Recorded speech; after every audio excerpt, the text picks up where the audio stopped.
Hello and welcome to episode 265 of Concede, a Hearthstone podcast dedicated to making the competitive side of the game more accessible to you. It is Thursday, November 5th in the evening, but a little earlier than usual because we have a very special guest. But first, it's me, Ridiculous Hat from Gadget New York. From Karazhan, California, it's Botticus. Hello. From Undercity, Pennsylvania, it's Edelweiss. Hello, everyone. And from the heart of Azeroth, we have Dean Iksar Ayala. What's up, Dean? Not too much. Another day making Hearthstone in the work from home environment. So, could be better, but could be worse. Get to work on my favorite game still. So, still good. Well, we're really grateful to have you, both working on Hearthstone and also here in the show. You were one of our long-standing team members that we haven't gotten on here yet, so we're really happy to have you on here to talk about Hearthstone. We've got quite a bit of ground to cover, so we're just going to get moving real quick. And we have to start with the new game mode. How many Yu-Gi-Oh jokes did you make about duels in the pit? Well, me personally, not very many. I didn't play much Yu-Gi-Oh, and I actually still haven't watched the Yu-Gi-Oh anime. It seems like something that I would probably watch at some point. But me myself, not many. My team works primarily on expansions, but we're involved in getting a lot of feedback for duels, mostly later on in the process. But that team is run by a guy named Pat Nagel, live content team. I think they did a pretty good job with it. Pat Nagel. How hard is it to not say Nat Pagel? Man, I've known Pat for so long now that it's not that hard, but every so often I'll remember or be reminded, of all the things that Pat made. Or it's like Pat made Hogger, which to me is like, it's like mythical almost. It's like this guy made my experience kind of growing, like the reason why I'm in this industry at all. World of Warcraft. He kind of pioneered a lot of that stuff, so it's pretty funny to work with him. You think about working with someone that's made these really memorable, formative experiences. That's a special thing. It's really, really wild. Every so often, a guy named Jeff Goodman, he participates in Hearthstone Playtest and writes a bunch of feedback for us. And I remember we were talking to him one time. He started talking about some raid encounter that he built. It's like he built like Onyxia's Lair, like I don't know, probably one of the most memorable raids ever. And he's like, oh yeah, when I was making this, and I've been working at Blizzard now for almost 10 years, and still stuff like that is really like, I don't know, I just get sort of like shocked by it. I'm like, oh my god, you made Onyxia's Lair? I'm your biggest fan. So pretty cool. And now you get to be part of making those memories too. So to circle back to duels a little bit, I know that your team isn't quite as involved in the process until the end here, but do you know how the concepting went on that? How the idea of, all right, let's take Dungeon Run, but make it head-to-head? Yeah, I mean, Dungeon Run, I think it was really the mode that spawned, like, can we do repeatable PvE content and have that be compelling? So I think for a long time, like, it's pretty abnormal for there to be a population of players that are still engaging in a single player adventure from, more than a year ago, 2 years ago. There are still people out there playing Dungeon Run. And it's pretty obvious, I think, when you play it, like there's something really fun there. And we experimented with that formula, a bunch of times afterwards. But just the Dungeon Run formula of like you're building a deck, it's essentially a deck building game in some ways. So Hearthstone is primarily a PvP game. So I think something on our mind is when you have something really fun like Dungeon Run, and a lot of the players playing Hearthstone are primarily kind of PvP players. That's the kind of thing that they engage in. You don't have to jump too far to think, well, what if, we took this thing that's proven that's really fun and we tried to put it in a PvP environment? Like, is that too weird and crazy? Like, are the swings too big? Because I think one of the principles of designing for single player is, unlike PvP, you don't really have to worry about the feelings of your computer opponents. So you can do all kinds of mean stuff to them, like take all their cards and make it so they can't really even play the game anymore. Because who cares what Kel'Thuzad thinks as you're beating them up? But you do have to really consider that for PvP. So was that going to be okay? And I think it turned out after some playtesting and thinking about it that we could build the systems and we could make that experience. And after playtesting a little bit, this is something that's really fun. It's going to take still some more iteration and figuring out the things that aren't as fun and improving on that, but it'll be an experience, much like Battlegrounds was, where we'll try to adjust stuff over time. Yeah, that makes sense. I mean, we saw the giant balance patch that dropped a few hours ago. That involved tweaking a lot of dual stuff and a lot of BG stuff, and I imagine just the iteration process is going to be constant for those sealed ecosystem modes, especially because you're not really impacting a collection by changing these cards quite as much or changing Yeah, these hero we powers. do have a little bit more room to change things there because we're not really messing with the things that you just purchased as much. You're building this entire experience in this deck and you're building towards it over time, and then we nerf one of your cards and construct it. That can be a pretty big point where you're thinking about like, well, do I really want to invest the time in learning some new deck or paying for some new deck? Whereas in games like Duels and Battlegrounds, I think players are a little bit more receptive to change. Like the kind of players that are really craving it, they can find that information. They're reading all those patch notes. And for the people that aren't really craving it or aren't really a part of that ecosystem, they don't even really notice. Hopefully their experience gets better, but it's not something that turns them off. Like, oh, I have to relearn this experience now. It just improves it on the back end. So yeah, we're planning on updating a lot of that stuff over time.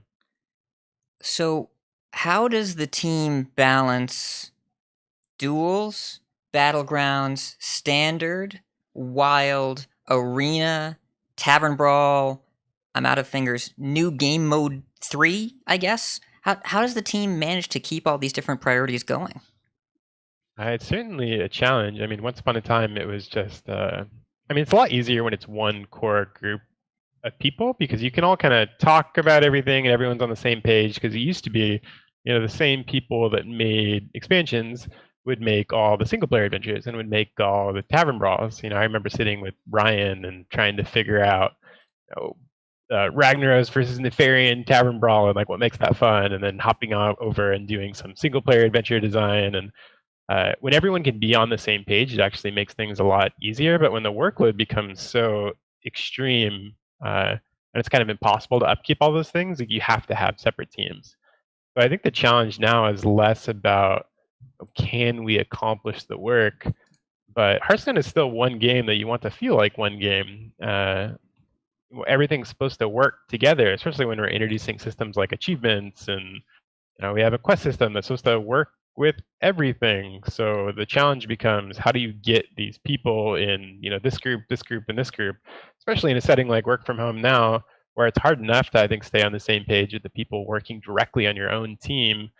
How do you keep those, all the modes and all the designers, and all the engineers and all the artists? How can you make everyone interconnected so when we launch the experience, it feels like something cohesive and not these 3 or 4 things that are totally separate from each other? So we try to do that, but that's really the biggest challenge. But we have to have at this point separate teams doing separate work. There's people dedicated to battlegrounds, there's people dedicated to art design, there's people dedicated to live content, new game mode, that sort of stuff. There's very few people who are jumping around, within the same like 3-month timeline working on a bunch of different things.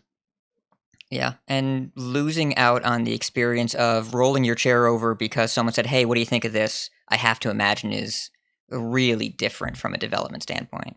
Yeah, it's really hard. I think it's probably easy to imagine that it makes it more difficult to communicate, but there's all kinds of stuff that's not designing a game that comes along with having a job in game development. There's still all the kind of things that you need to do when you're like managing people's careers, and just having that day-to-day conversation around things that aren't necessarily directly related to like what this card design should be. There's a lot of like interconnectedness that happens between engineers walking by and being interested in the thing, and therefore they understand a lot more about what's going on, and there's less, everyone has to be looped in later. I think that one of the things that I missed the most, that I think maybe I underestimated the most, was you gain so much information just from people being around, like not even necessarily talking to them. You can tell by people's body language, and if there's a conversation going on, you're like, maybe I should be involved in that conversation. But it never happens. Communication is so expensive now that, and by expensive, I mean like if we want to talk to each other, we have to set up a meeting, and if we want to set up a meeting, then there has to be like a reason, and then you miss out on all of the times where you might just be communicating and talking to each other more often. So I mean, it's not great. Like we're still obviously able to like ship and meet the timelines and all kinds of stuff, but I think there's definitely some benefits to working in the office and being a little bit more collaborative. So you've been one of the most tenured folks on the Hearthstone design team at this point, and in particular, you've overseen and commented on a lot of the shift in this new strategy and balancing. We have a quote from you in January of this year that was regarding using a bunch of data to figure out what the behavior of players is, and if they you've done that kind of research on players in the past, but times change. So can you say like what prompted the team to change their approach, and how has it been received so far? Sure. Yeah, I think I know the quote that you're talking about. Essentially, it's the idea that I think originally when we were making Hearthstone, I mean, first of all, like the population, the type of players is much different now. I think like whenever you're thinking about what kind of features do you want to add to the game, what kind of decisions are you making for a game, you have to think about like, well, who is playing our game and what are the kind of things that they enjoy and what are the kind of things that they don't enjoy. And when you launch a game, all of your players are new. 100% of your players are new players. So when you're making features, you should probably be making features that are pretty good for new players, and you should probably not be doing things that turn off a new player. Whereas nowadays, some percentage of our players are new players, but very few of them. So just by nature of the population changing and their experience of the game changing, your design philosophy should also change. So when we're talking about like design philosophy changes, I think a lot of people think like, oh, well, they used to think this way and they realized that was wrong. Therefore, now they think this other way. And sometimes that's true, but a lot of times it's just, the design philosophies are not generally made, especially on live service games, to be these core pillars that you stick to forever. Like you have to constantly evaluate these things and understand, is this the right thing for our game now?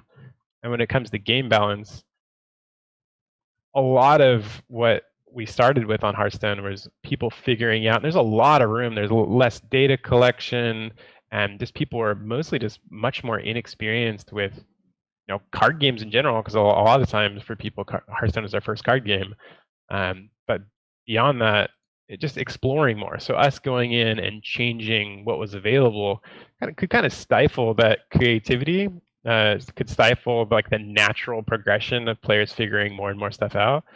But these days, things like meta-wise, things tend to get figured out a little bit quicker, and I think players are a little bit more, population-wise, less new players, less win-back players, more people who have just been playing the game for a long time. So the idea that we change some of their cards is less of this big barrier that we put in front of them. Like, what will you do now? It's like, well, I know what I'll do now. I'll go play one of my other 9 decks that I know how to play.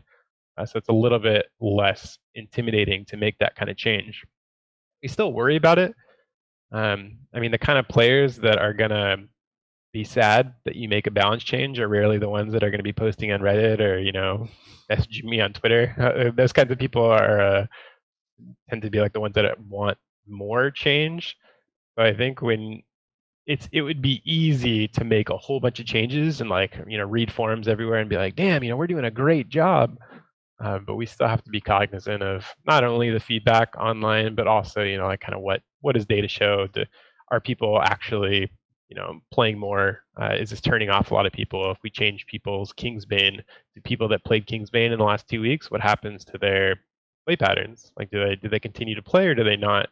I think one of the things that we found in data that we're really scared of was that if we change someone's cards that they were just playing, would they continue to play Hearthstone? I think it's reasonable to have that worry, but the quote that you're speaking to was kind of like a realization that it didn't really happen at the degree that maybe we were scared of. People just tended to gravitate towards something new and continue playing, and that was okay with them. And it made us a little bit more comfortable with making more balance changes.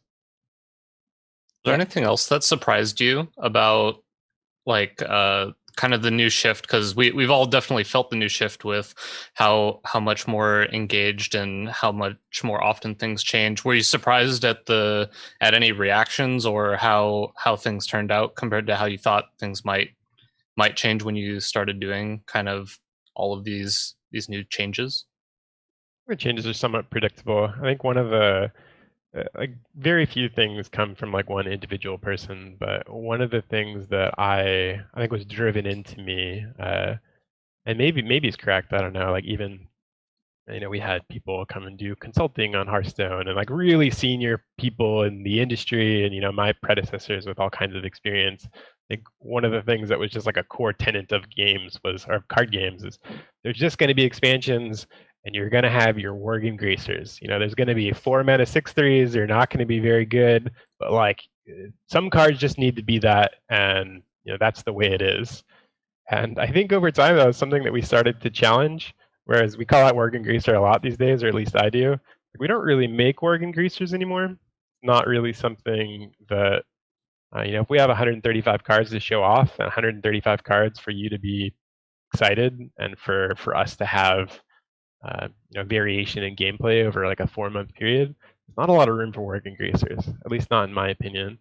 But I think over time, we just made less and less of those cards. And this is sort of related to doing more balance changes too, because we really push to the limit now. Whereas before, you might have had like 15 or 20 cards that we were okay with saying, look, this is never really going to see constructed play, but people will use it in Arena, you'll open it in packs, and if you don't have access to a ton of cards, like maybe it's something that you upgrade over time. And there's some compelling arguments for those cards to be like a real thing. But it was just something that we opted against. And so when you're pushing every card, when you're asking the question of like, could I imagine a scenario in which this card would see constructed play, given the right environment or given the right deck? I think our answer to that question in general has to be yes. Sometimes it's not necessarily power related, like something like Deck of Wonders or Renounced Darkness. Those cards are never going to be like the correct card for you to play, but can you imagine a deck that someone would build where they'd be excited to play Renounced Darkness? Of course. As long as you have someone that you can imagine being excited about, then those are cards that we want to make, and that's been a pretty big shift in cards that we make, and that's related to balance, because if you just push 20, 30 more cards than you would normally, you stop making Worgen Greasers, then you're going to make more mistakes, and I think that we've grown more comfortable with making mistakes because we're more willing to make changes more often. And because we're more willing to make mistakes, we push things more, and we do make more mistakes just because there's more risk involved. So everything's kind of correlated. Yeah, and it sounds like if cards aren't constructed playable in design, you try and grease the wheels a little bit. But even if you get mistakes sometimes, it's good to hear that you're all working on it. Yes, that was good. That was very straight-faced. Thank you. Well, I was going to say that sounds extremely intimidating, but then had to go there. We are working on it, yeah. Yeah, I'm not ashamed of what I've done. So to immediately change subjects away from my puns, but I'm glad you're making less forgettable cards. We had a discussion a little while ago in the Discord about most forgettable cards ever printed. I came up with Master of Ceremonies. Listeners, if you can name what Master of Ceremonies does without looking it up, tweet it at us, and I'll like your tweet. I know it's not a very lofty prize, but so speaking of tweets, Dean, you've talked about that you took on systems design, and that sounds really exciting, but what is it? System design we've had system design on Hearthstone for a very long time. System design in games encompasses a lot of things that players wouldn't really regard as like a major feature. But system design is all kinds of stuff like win back players, new player experience, matchmaking, anything to do with like shop and business related stuff. And I think more recently we have things that like achievements, quest system, all the outside of game work. If we're talking about like we really want to give returning players a new deck. Like it's really hard to get back into the game. So instead of giving people a bunch of packs and having people not understand, really what to do with those things, we decided at some point to give them a deck. And what goes into that deck, what does that UI flow like? That's all something these are all things that system designers would be, working with.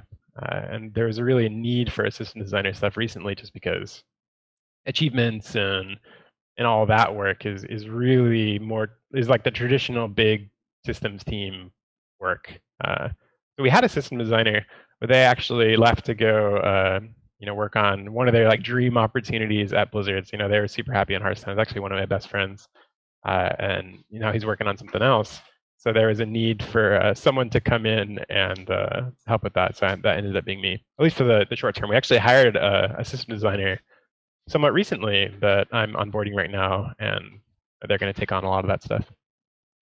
That is wonderful. And yeah, it feels like the client is transitioning from blue play button to more of a launcher with all the stuff that y'all are doing with the modes and then the buttons in the modes.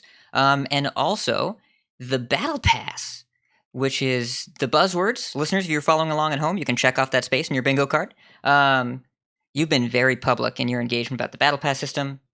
What's been your role in making that happen? Well, Battle Pass is, I think first of all, when people think of Battle Pass, they think of like, this is the thing that I spend, $20 on or $10 on or whatever it is. And if I spend the money, like this is where I get like the primary source of all my rewards. In Hearthstone, the rewards track is really the core thing, like the core thing that's going to impact every single Hearthstone player. It is you are going to level up and get rewards over time, as opposed to just having quests or just having like 10 gold per 3 wins. And that's going to impact everybody. And the Battle Pass itself is a small piece of the rewards track, and hopefully, it's something that's compelling, and it has a bunch of cosmetics and stuff linked to it. And if you're really excited about those cosmetic things and the things that we build in over time, then maybe that's like a purchase for you. But the rewards track itself that's probably like the biggest piece of it, and that's free. So it's not really the Battle Pass. It's more of like we're introducing just a totally new reward system. And there's all kinds of like little details that come in with building a reward system. It's like, how much experience do you get? How much experience do you get per mode? And what are the rules for game? Is it like per minute? And is there a cap? On a rewards track, like what reward goes on each individual level and how is it visualized? And what are our goals for rewards for any given player type? If I'm someone that plays 100 hours in expansion, how many rewards should I be getting? If I'm someone who plays 5 hours in expansion, how many rewards should I be getting? And when you're looking at an Excel sheet, it doesn't always like play nicely. Like if you have a system and you're like, hey, players should earn this amount of experience and quests should earn this amount of experience, and this is the experience that I want for 5-hour players and 100-hour players, it's not just going to magically line up. So you have to figure out ways to give someone who's only playing 5 or 10 hours an opportunity to get enough rewards for them to like get into the game. But yeah, there's a lot of number crunching, Excel work sort of stuff, and I'm kind of a math nerd, so it's totally okay with me. It's like really exciting for me to like really dive into the numbers and try to find like the right XP values for level 34 or whatever. So it's exciting to me, but maybe not for everybody. We can call it fascinating, but possibly a little dry, I think is fair. The work, yeah, maybe. To me, it's not, like I said, to me, it's not really dry. It's like pretty exciting. But then there's all kinds of other stuff like the quest system, and we don't have the concept of weekly quests, so building those. And just like from the development side, we don't really have a great concept of what achievements mean implementation wise. So like figuring out with an engineering group, how do we go about building that system and making all the triggers fire appropriately, and how can we build it in a way that designers can interact with, so we don't have to tap an engineer on the shoulder every single time we want an achievement forever. So I actually haven't touched a lot of that personally, but the people on my team that are a little bit more technical, that have engineering backgrounds, have been kind of building out that system, and that's really interesting. It's not really player facing at all, but it's something that we have to figure out if we want this to be sustainable. And we do want it to be sustainable because achievements and rewards, like that's just not going to go away when the next expansion comes. Like it's going to be there, and not only is it going to be there, but it should be better than last time. So we really have to build it in a way that makes it easy to improve upon. Forever. Okay, something that's definitely not dry and it's very exciting. We've got a new set coming out. So what role did you play in the development of Madness at the Darkmoon Faire? Early on, I think most of the role that I play these days is just coordinating with designers on what maybe the major mechanics are. So personally, I was involved pretty heavily in like corrupt and trying to figure out the right version of that. But my job these days is more like coordination of the designers on the team and trying like at a high level to understand what is the project that we want to do and what are the aspects of the project that are really important and what kind of people do we need. And if we have 25, 30 designers, there's a bunch of people with different skill sets and different interests. It's about building the right team to be able to deliver a high quality version of the thing that we're trying to ship. That's generally my role, and a lot of decision making. There's a lot of times where lots of people have different opinions, and there needs to be someone to say, let's do this. So that ends up being a big portion of my day. Well, you certainly manage a very talented and funny group of designers working on this. They What are are some that, of yeah. the what are some of the new and exciting things that you've tried with this set that we should be on the lookout for? I think corrupt is actually really cool. I mean, it's not groundbreaking because we know a lot about corrupt, but I think the gameplay is really interesting. Something about corrupt that I really like is that there you can put a lot of power behind it because it's actually it's more challenging than you think to pull off corrupt. Like if you have a 4-mana corrupt card, like the idea that you're gonna wait around until you play a 5-cost thing and then you're gonna play this card is I mean, you can do it. It's just more challenging than it reads at first glance, at least to most people. You can put a ton of power behind it, so basically all the corrupt cards can look exciting as a result. Where you can view the flip side of this is a lot easier to achieve than it looks, and that might sound good, but then what that means is we can only make the bonuses for whatever that keyword is very small, and the cards don't look very exciting.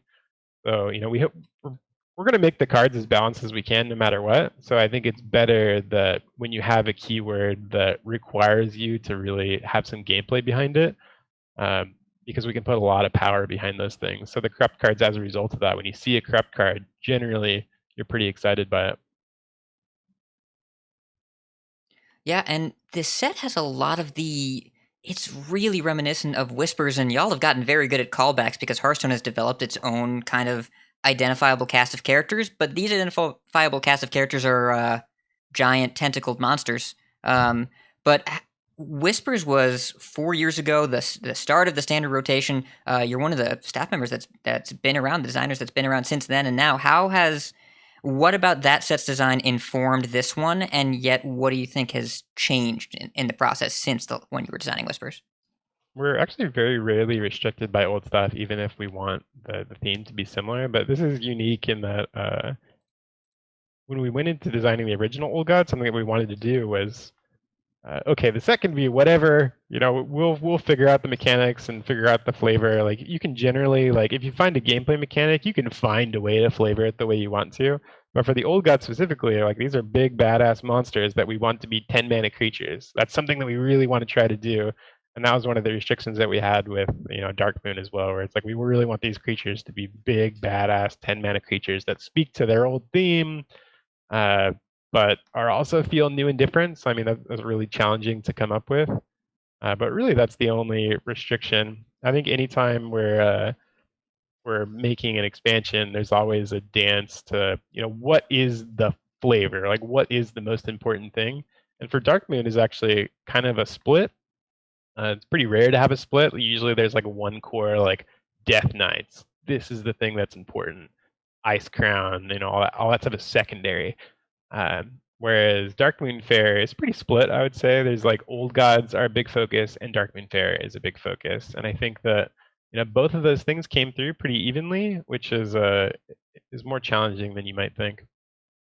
The goofy carnival flavor that also ends up being like Disney evil is definitely the vibe that's coming through. So, and that trailer was really well done, but almost like that Tim Burton creepy sort of thing when the voice started to change and they went through the roller coaster. Very impressed with the vibe so far. Yeah, the cinematic was awesome. I've got the chance to be really involved in basically all the cinematics, somewhat recently and going back recently. They're just so talented. I think our cinematics group at Blizzard is just like really intensely talented. I remember going through the pitch and hearing the words from the cinematic director, Anna, and being like, okay, music box into, all right, we'll see how it goes. And then, it started coming along. But you can imagine just hearing the words of that pitch, not really sure if it's going to come through, but it definitely did. It was really kick-ass. Whoever does the music for all of these past trailers have been insane. All of them have been super memorable and really amazing. They do a really epic job. All right, Edelweiss, you got the important questions. So, since we have you specifically right now, and I am the sole weeb of the cast, I have to be the one to ask this, which is so I've noticed that you binged Hunter x Hunter, you're really into Naruto.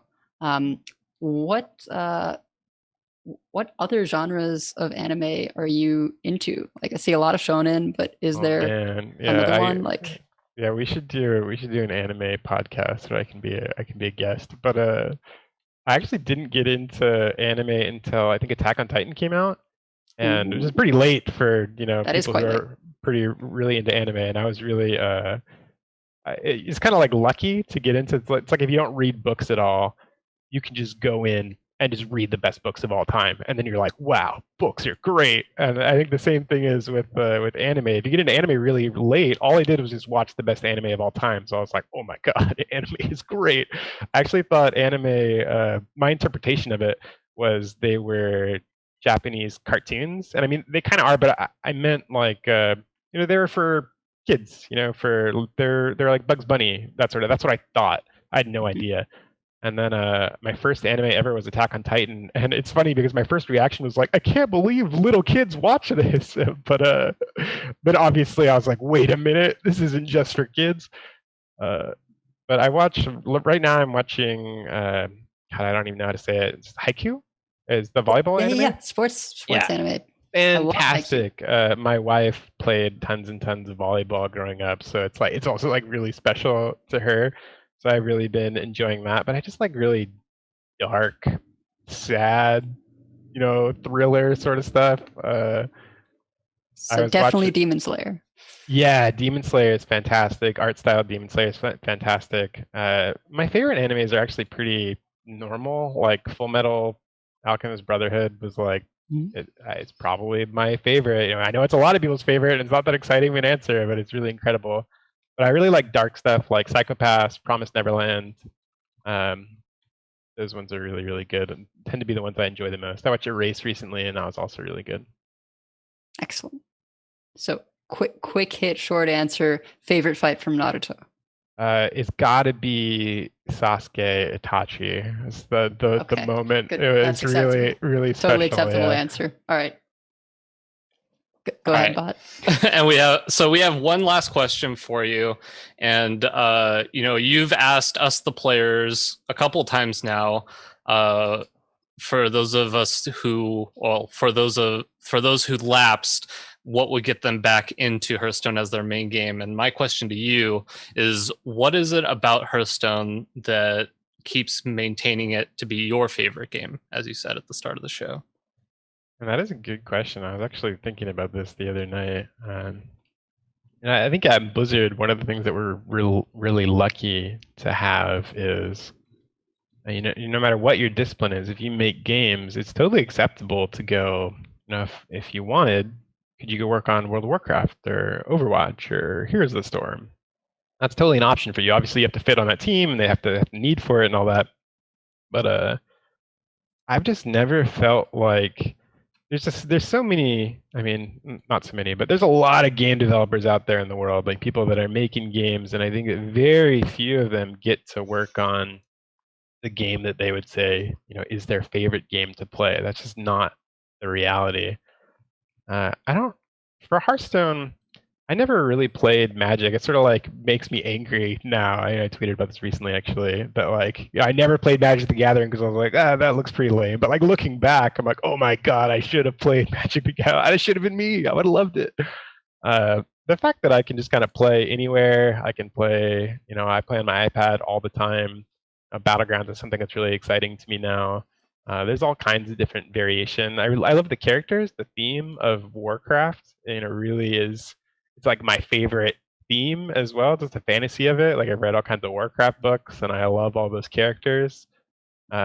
and I think it's easy also to just be when you work on something and you're really proud of it, and these people on your team kind of poured their souls into this work. It's really easy to hop in and be really appreciative of it. I just really love playing constructed as well. Like, there's all kinds of different decks to try, and each of them is kind of its own special experience. Like, I really enjoy, this isn't really for everybody, but I really enjoy just getting incrementally better at something over time to the point where, I've kind of have it on autopilot. Like, there are decks out there that, like, I can't do anything but play those decks and pay attention and feel like I'm doing, a reasonably good job. And I get some satisfaction out of, at some point, I'm playing like Stardew Valley and music, and I'm petting my dog, and I'm eating dinner, and I'm playing that same deck at like a really high level, just because I've learned what the metagame is at the time, and going through that experience with a new deck is something that I just find really fun and satisfying. So I mean, there's all kinds of different aspects. I feel really lucky to work on Hearthstone. It's a great game. It's a very, very successful game. Tons of people are still playing it. It's nice to have a really big community of people who are really excited about the game still. It makes it easy to be excited myself. Yeah, it's I love that answer. Great answer. Well said. You're not just the president of Hearthstone, you're also a member. Yeah, we really appreciate you taking the time here. We love the game, play it a lot, and it's great to hear the kind of passion coming from the designers themselves, especially ones such as you who's been around for such a long time. So, thank you so much for coming on. Any final thoughts, shout outs, whatever? Yeah, just thank you for running the podcast. This is a pretty long-standing one, so thanks for being involved in the community. I think it really helps to have people out there that criticism aside, criticism is great. It's nice to have people that are a positive force sometimes, and talking to us about all the different things that you enjoy as well, because that's an aspect that really helps and is motivating in some ways. Yeah, I'd love to come back as well. I'm sure there's lots more questions to ask and go through. I'm really excited just to talk about Hearthstone in general. I do it all day, but for whatever reason, after work, I go and try to talk to my wife about Hearthstone. She's like, "Can you please just turn it off? Just stop." So I'm happy to come back anytime, talk a little bit more about the game. But thanks for having me on. I appreciate it. Thank you so much. We appreciate you. Yes, thank you. And huge thanks to the PR team. Chris, Fabio, Cassie, Cynthia, Bori, thank you so much for all the hard work you do for making Hearthstone happen. Whoa! What's up, stream? Whoa! Huddle. Yes. All right.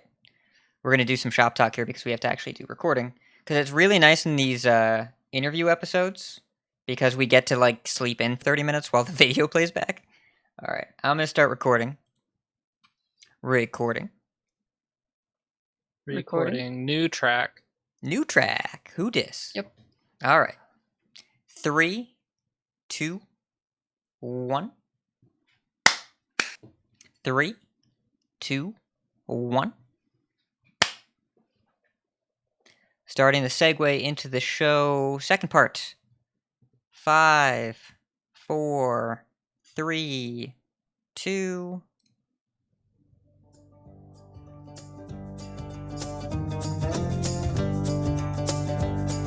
This is just filler music that I'm playing so that I know where to edit. I'm going to use actual Hearthstone music. I consider doing that one, or I consider doing this one.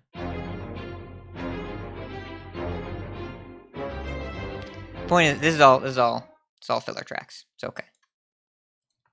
Hello, welcome back to episode 265. You already heard that amazing interview with Iksar. What a swell guy. Big fan of that guy. I'm glad he's making our game. Same. Just nice to interview a fellow weeb. I appreciate it. He DM'd me right before we started and was like, "You messed up by including those. This is an anime podcast now." But little did he know, I had spoken to the PR folks ahead of time, and Cynthia had asked me, "Hey, are these questions in the order of priority?" I'm like, "It's okay. We can move the anime questions to the top. It's not a big deal." So we were prepared. Yeah, thank you so much, Level 69 Type Mountain Chance. Thank you, everyone that's in the chat. And I'm glad that you all enjoyed watching and listening to that. So we gave the intro already in the part with Iksar, with Dean. I don't know which T. I always think of him as Iksar, but he's like, please call me Dean. So we did the intro already, but we have a special note, and I'm going to record a separate bumper for this, but this is really just for you live listeners. We are doing a giveaway because we have a very generous anonymous benefactor that wants to spread some happiness in the world. So here's the deal. You go to wck.org. This is the World Central Kitchen. It's a charity. It's all about feeding people. It's people in need. If you send us proof of a $5 donation, you can DM it to me on Twitter, you can send it to me in Discord, or probably ideally forward it to concede@gmail.com. If you send us a receipt of donating $5 or more, you will be entered in a raffle. Next week on the live show, we will pick 3 winners, and they will get mega bundles. The big ones. 3 mega bundles being given away. In addition, we are giving away $100 ourselves to this charity, just because it's a good time to spread some positivity and love in the world, and we're so grateful to have a community that believes that and wants to be a part of it. So, giveaway, wck.org, World Central Kitchen. Head on over there. Donate $5 more, send us proof, you'll be entered in the raffle. 3 mega bundles being given away next week on the show. Yeah. There will be, on the recording, there will be a live, there will be a bumper right at the beginning of the recording, even before the Iksar interview, so everyone is aware of what we're doing, but it's for you live listeners. All right. So, we introduced ourselves, we introduced our guests. Also, listener, we didn't introduce you yet. We are supported directly by you. If you'd like to find out how you can support us, receive rewards in return, head to patreon.com/coinconcede. You can also support us by leaving an iTunes review. Really helps other people find the show. Eric S. and Isocles, thank you for being our newest patrons. You're awesome. All right. Let's get into Life and Ladder a little bit. Edelweiss, how you been doing? I've been doing pretty all right. Drinking lots of tea. Tea. Playing. Yes, that's also where I was going. Yeah, well, I don't keep around the same adult beverages as you had. So tea is my unsweetened my iced tea is a beverage that only just adults soothe the enjoy. soul. There are no children that drink unsweetened iced tea. That is an adult beverage. That is true. I also, after listeners were talking about things for the bonus episode regarding our favorite sandwiches, someone mentioned eggnog. I went to a Wawa and got a sandwich and eggnog. So, been having those. Yeah, just trying to keep the comfort stuff going because under a fair bit of stress with things. Things. With listeners, envision me waving my hand and saying, stress with all of that. Envision me waving my hand flippantly and saying all of that. Yeah. Well, I'm glad you found some solace. What is your video game of choice right now? And or Hearthstone interaction of choice right now? Well, for Hearthstone, I was just playing Stealth Rogue, which seems to be getting the job done, honestly. I feel like the Demon Hunter matchup is better than people realize, and it's just a deck that I have a ton of reps in, so when I feel like climbing, I just jam some Stealth Rogue and usually do pretty well. Yeah, well, Rogue, looking good. Glad to hear it. Botticus, how was your grilled cheese yesterday, buddy? I got lazy. I didn't make one. You promised the listeners you were going to make a grilled cheese, and then you didn't make one. Oh, what a surprise. I'm a liar. That happens sometimes. That is surprise. I don't consider you dishonest. I don't mean to question your integrity. I'm not always dishonest, but sometimes. Okay. How are the things in your life that were not a grilled cheese? They're all right. Still playing a good amount of Path of Exile. Actually, enjoying. I finally got to the point where I'm getting to do the content I enjoy, so that's been a lot of fun. And then I got to 7-0 with a shaman deck in duels, and I kind of want to just retire it because I have a feeling I'm not going to enjoy playing it as much going forward with some stuff we'll talk about in the news section. But yeah, it's duels has been fun. I got to do a couple coachings over the weekend, which was also fun. Played some Librum Paladin, which is a deck that I enjoy a good amount. And yeah, I finally, after not playing standard, basically not playing standard for like 3 or 4 full months, I finally dropped to 10x. It happened. So might have to actually start playing some constructed to get it back. Maybe we'll see. We'll see what the new set brings. Yeah. So far, some pretty exciting new cards. We'll see how they fit into the metagame overall. But yeah, we have a lot to talk about this week, so I don't want to drag on too long with Life and Ladder, because I'd rather spend that time talking about new cards. And also massive balance patches. It already sounds like we have some disagreements. Well, maybe not fully disagreements, but yeah. We have some different perspectives. It will be fun. It always is. I will say that we're gonna skip over the life part for obvious reasons, but the latter part. So I did manage to end double 11x, which I was not expecting. I have been, I've been top 1K in Standard Legend since May-ish, and so I've been 11x every month. But in Wild, I was right outside of top 200 and got there anyways. I guess it was the win rate overall. First time I've been double 11x, so I'll take it. Got to maintain that. And given how much Hearthstone I've played over the past week, I want you all to know that I've climbed to Bronze 3. Yeah! We did it.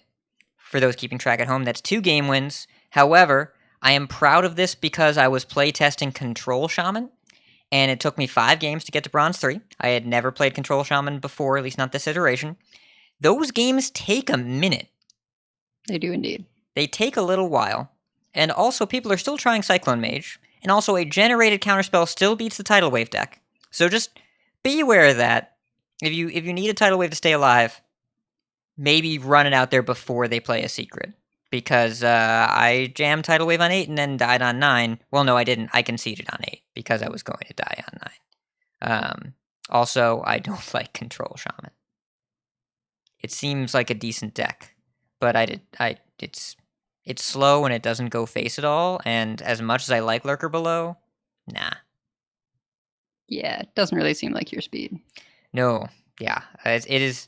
It is not a damage control. I'm not a damage control player. I'm a tight deadline player. So, we're crossing the streams. Can't do that. So, at the same time, I'm really enjoying duels still. I have a nice mage deck that I'm trying out right now. They didn't nerf mage, so I feel like I got away with something. I survived when my opponent played a Mozaki on 5 today, and I couldn't clear it. Won that game. That felt like an accomplishment. And, I don't know. Duels are really fun. I'm enjoying it a lot, and it's nice having a mode I can play in the train again, because Standard, it felt like I didn't want to risk the rank, and Battlegrounds obviously can't do that in a 20-minute before I go underground, but just doing 1 game of duels or 2 games of duels felt really trainable, so I enjoyed that a lot. I'm going to play a lot of that mode. Clearly, 2020 is the year of the roguelike. That's what's going on. But I agree with Bodicus. We've got a lot to talk about. So let's jump right into the news and talk about a lot of nerfs. Gadgets and Gazette always gets the scoop.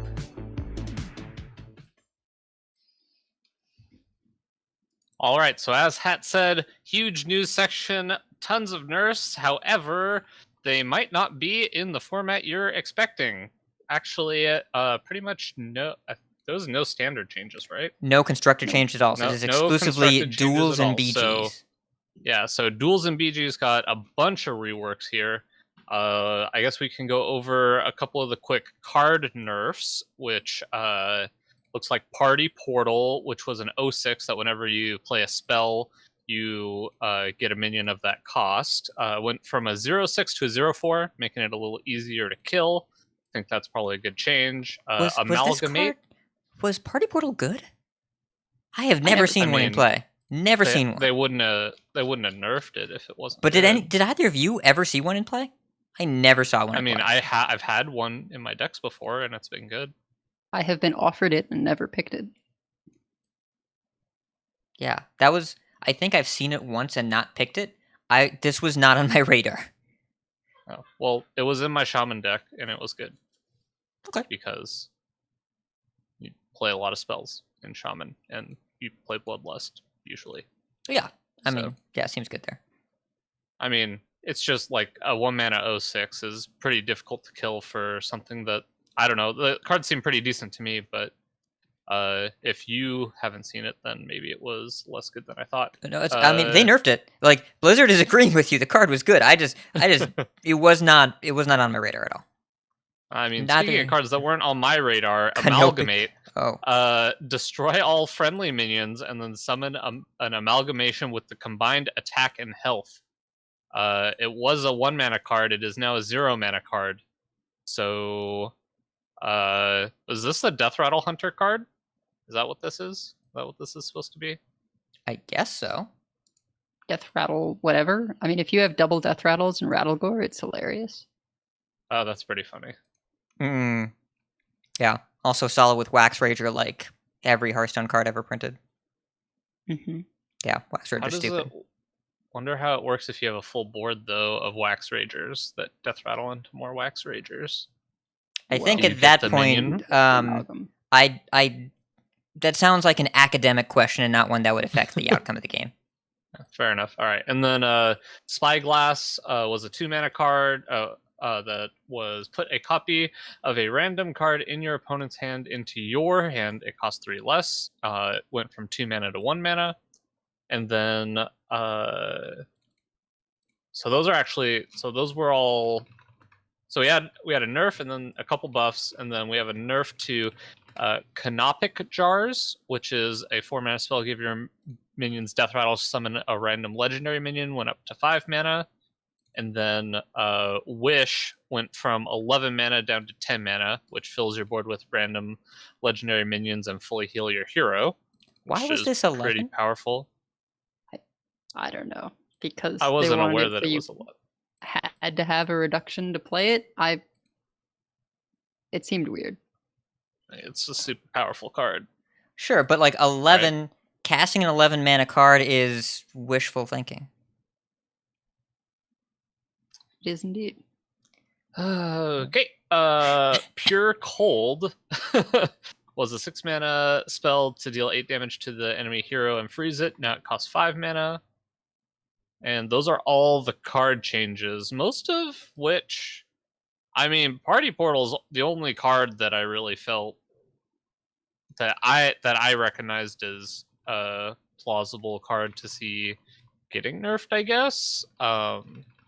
Just because it's one of the cards I've seen and played with, and it seemed like 06 was quite a bit, but obviously you two haven't seen it, so I don't know. What do we think about these card changes overall? Seems fine. I'm more excited about the crystal gem change, going from extra crystal on first turn to extra crystal on the first 2, because that one felt a lot worse than I expected, and yeah, I think it'll be more in line with the other treasures at that offering rate.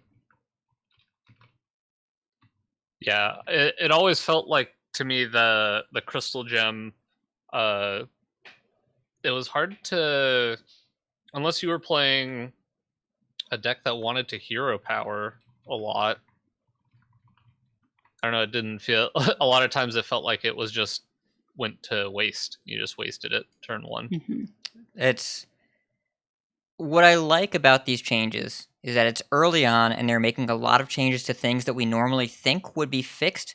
The idea of hero powers having variable mana cost is design space that we would not have seen for the vast majority of Hearthstone's history. Now, a mode that was based on PvP stuff or PvE stuff that's turned PvP, of course, going to be a little different. But I think if they didn't do Demon Hunter as a class, they wouldn't have considered the idea of hero powers costing not 2. Remember the hero power Tavern Brawl, with the boss hero powers? Mm-hmm. They were all 2 mana, right? I think there was 1 passive, but they were all 2 mana. And like the goal of that Tavern Brawl so long ago now, you would go Astral Communion, then hero power 5 times.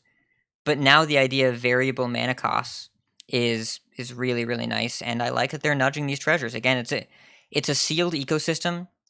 Iksar Dean was talking about this. when you aren't impacting a card that somebody owns, it's a lot easier to change things. And we've seen that with BGs, but we haven't seen that with a constructed-esque format. And I love that they're messing with this stuff. Really, really like it. Yeah, I guess when you don't have to invest anything to acquire the card that gets nerfed or buffed, then it doesn't really have the same kind of impact as something that you might have saved for, or you went out and specifically created with your dust.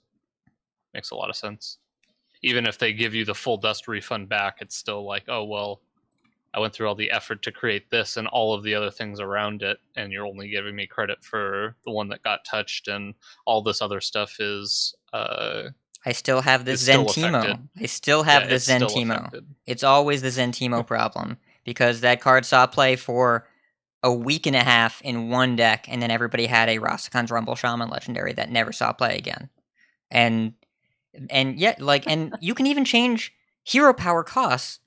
Rogue now has a combo 1 mana odd rogue hero power, and they can just buff it like that. They can just do that. That's awesome. They have so many things.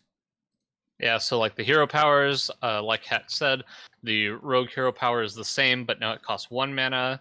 The shaman hero power got what I would consider as a pretty big nerf in that instead of now when you're overloaded getting 2 totems, one basic and one of the special totems, now you only get the special totem, which seems like a pretty significant downside. The Warlock hero power went from 2 mana to 1 mana, and the Warrior hero power went from 2 mana to 1 mana. I think the Warrior hero power buff is going to be real big. I did not think that Warrior was underperforming, but clearly it was. Otherwise, they wouldn't have changed the hero power, and that's way stronger. That's very, very strong, having that hero power at 1 mana. I wonder about the Warlock hero power because I don't know how powerful it was to begin with. But I don't wonder. I don't wonder. It's okay. It wasn't powerful to begin with, and it's not powerful now. Yeah. Yeah. When the pool, oh, what's up, LH? I'm glad you agree. When the pool of cards expands, if there are more discard synergy cards, then sure. But like, Bunny Hopper posted his deck list on Twitter and said, since it's been asked, I posted my starting deck list for all 9 duels classes. There was no Warlock deck list. This does not fix that problem. There are like 2 discard synergy payoff cards in the entire format. That's not enough. Yeah, hopefully new set will improve that situation. I forget, what's the additional set they're bringing in with it? Is it Old Gods? It's Old Gods and MDF. Right. Yeah. And Old Gods has discard synergy. So I feel like pretty sure it does. Does it? I remember there being something. Maybe I'm wrong. Maybe I'm just thinking of the 3/3. Silver War Golem was 1-8 Karazhan. Yeah, no discard. There was the only discard synergy was Darkshire Librarian. Oh, okay. Yeah. So But we had a discard card, but not synergy. We will have access to Renounce Darkness and Cho'Gall and Doom, so I'm sure that will turn things around for the Warlock class. I mean, like, we get Darkshire Councilman, which is actually good, but also we get a whole bunch of cards that are that have not seen a lot of play over the years. But yes, chat is very excited about Doom, or maybe they're just saying the name of the card, which does have an exclamation mark in it, and I'm mistaking that for excitement. I can't tell. But yes, we do get more heroes. Doom is pretty awesome. It is awesome. And we do get more hero powers and treasures. So there's opportunity there as well to pick a different hero power, so you don't have to be stuck with this one. Do we also get new starting cards? Those are the treasures, starting treasures. Oh. Yeah, they're the 6 treasures that you get to choose from. They unlock various different ways, and then the 3 hero powers. Right. Yeah. Interesting that they're called treasures because they're cards, right? Whereas the treasures are the actual things that you get when you finish a game. I think they're called starting treasures. Because like there are passive and active treasures that you get on wins 1, 3, 5, 7, 9, 11, and 13, I think. I'm not sure about 13. But also there's the starting treasure, which can be active or passive. I think most of them are active, though. Actually, I think they're all active. Yeah. All active. Yeah. You have to pay for them. Right. But Yeah. speaking of those, there were just a couple changes to those. The Demon Hunter treasure went from 4 mana to 5 mana, which summons 3 demons from your deck, and they're dormant for 2 turns, so giving people a little bit extra time to deal with the gigantic Demon Hunter deck. And then the Rogue treasure went from give your weapon +2/+1 to give your weapon +2/+2. So Rogue got 2 buffs, which means that Rogue was probably not doing well. Surprisingly. I wonder, does that mean that Rogue was doing worse than Warlock, or was the Warlock treasure just good enough that they felt like buffing it would probably be a bad idea? Because that's the sense I get from it. Because the Warlock here, or the Warlock treasure, always seemed really good when I played against it. What was it? Yeah, It gives I your didn't want to say demons it. +2/+2. It's like a 2 mana 4/3 or something. Oh, yeah. It's a yeah. I mean, when I lost to Warlock, it was because they played that card and then a bunch of 1 mana demons, and they were very large, and I died. Yeah. You mean it wasn't to a Silverware Golem draw card? It was. I mean, that also happened, but that wasn't the reason I lost usually. No. Well. But yeah, so lots of already some duels balance changes. Good to see that they're kind of getting out ahead of it. We'll see how it affects things, and we'll see what gets added to duels, and get an idea kind of how that how the meta develops there. I'll be very interested to see. But in addition, we got a ton of Battlegrounds updates as well. I'll just go through the hero. Do we want to go through all of these? There are a lot Like, of hero power changes. The most important thing is that elementals are no longer immune. They can go to jail. They are not in every game. Right. They might be in more games, but they are not in every game. I do think we should highlight a few of these hero powers, but yeah, there's so many. So Wagtoggle got changed, Curator got changed, Hooktusk got changed, Rat King got changed, Rakanishu got changed, George the Fallen got changed, Ysera changed, Great Akazamzarak, Galakrond, and Tess Greymane, Elise Starseeker, and Lord Barov. We have to talk about Akazamzarak, but just to point out all these changes, every single hero we just mentioned got buffed. All of them got buffed. There were no hero nerfs, I think. These are all buffs. And one of the bigger issues with BGs was that the top heroes were so much better than the previous ones. And so these are taking the lower performing heroes and making them better as opposed to nerfing the top performing ones. It's attempting to close the gap by adding power to the mode as opposed to subtracting it. It's really interesting. But we do have to talk about Akazamzarak because... Oh, do either of you know about the exploit here? No. Wait a sec. So is Hooktusk... I don't know that Hooktusk is strictly an upgrade. It's not strictly an upgrade. So Hooktusk went from... the original form was 0 gold, eat a minion, discover a minion of a lower tavern tier. Then it got nerfed to 0 mana, eat a minion, get a random minion of a lower tavern tier.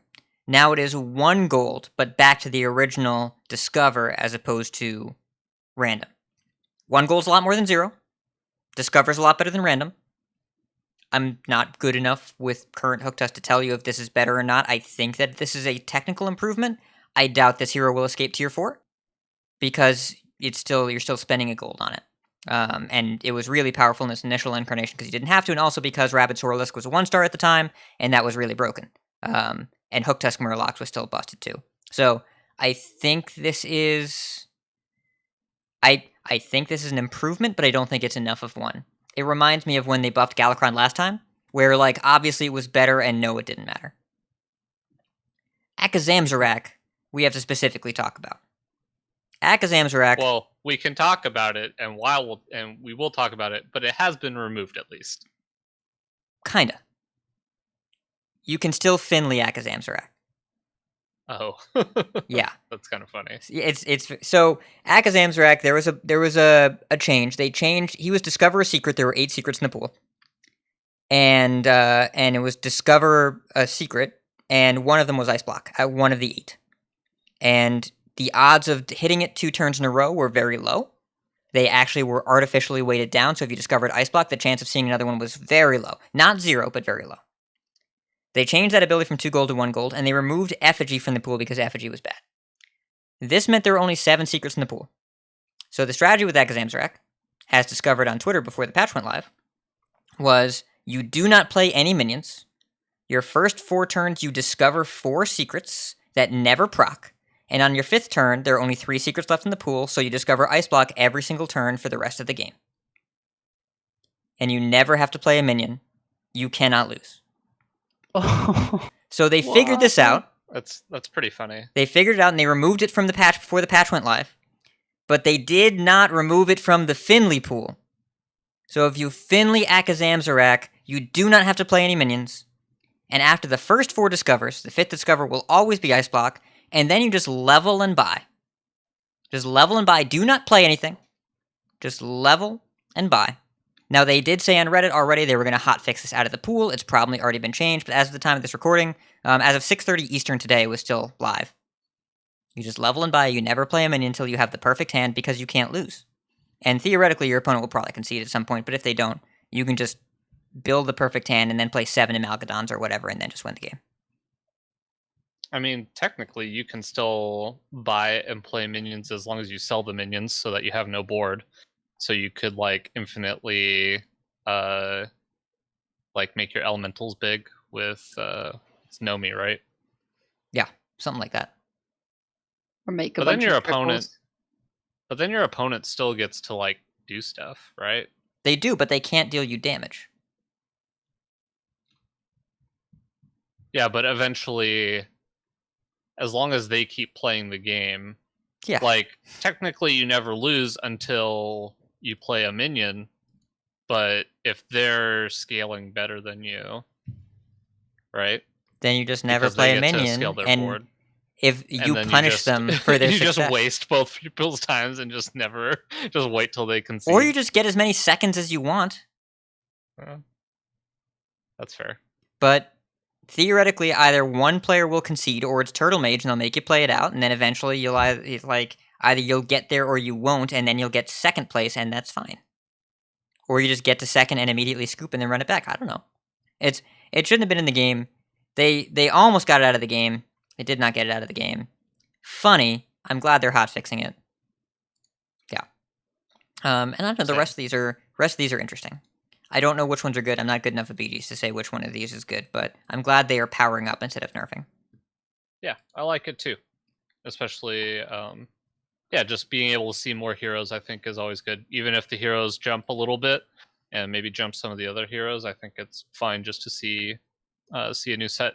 And including of seeing new minions, we got a bunch of minion buffs as well. So Wrathweaver got buffed to a 1/3. Iron Sensei got moved down to a 3-star minion. South Sea Strongarm got moved down to a 3-star minion. Rip Snarl Captain got +1 buffed to +1/+1. Light Fang is back, which I think I even said. You did. Light Fang is back to original +2/+2 to everything.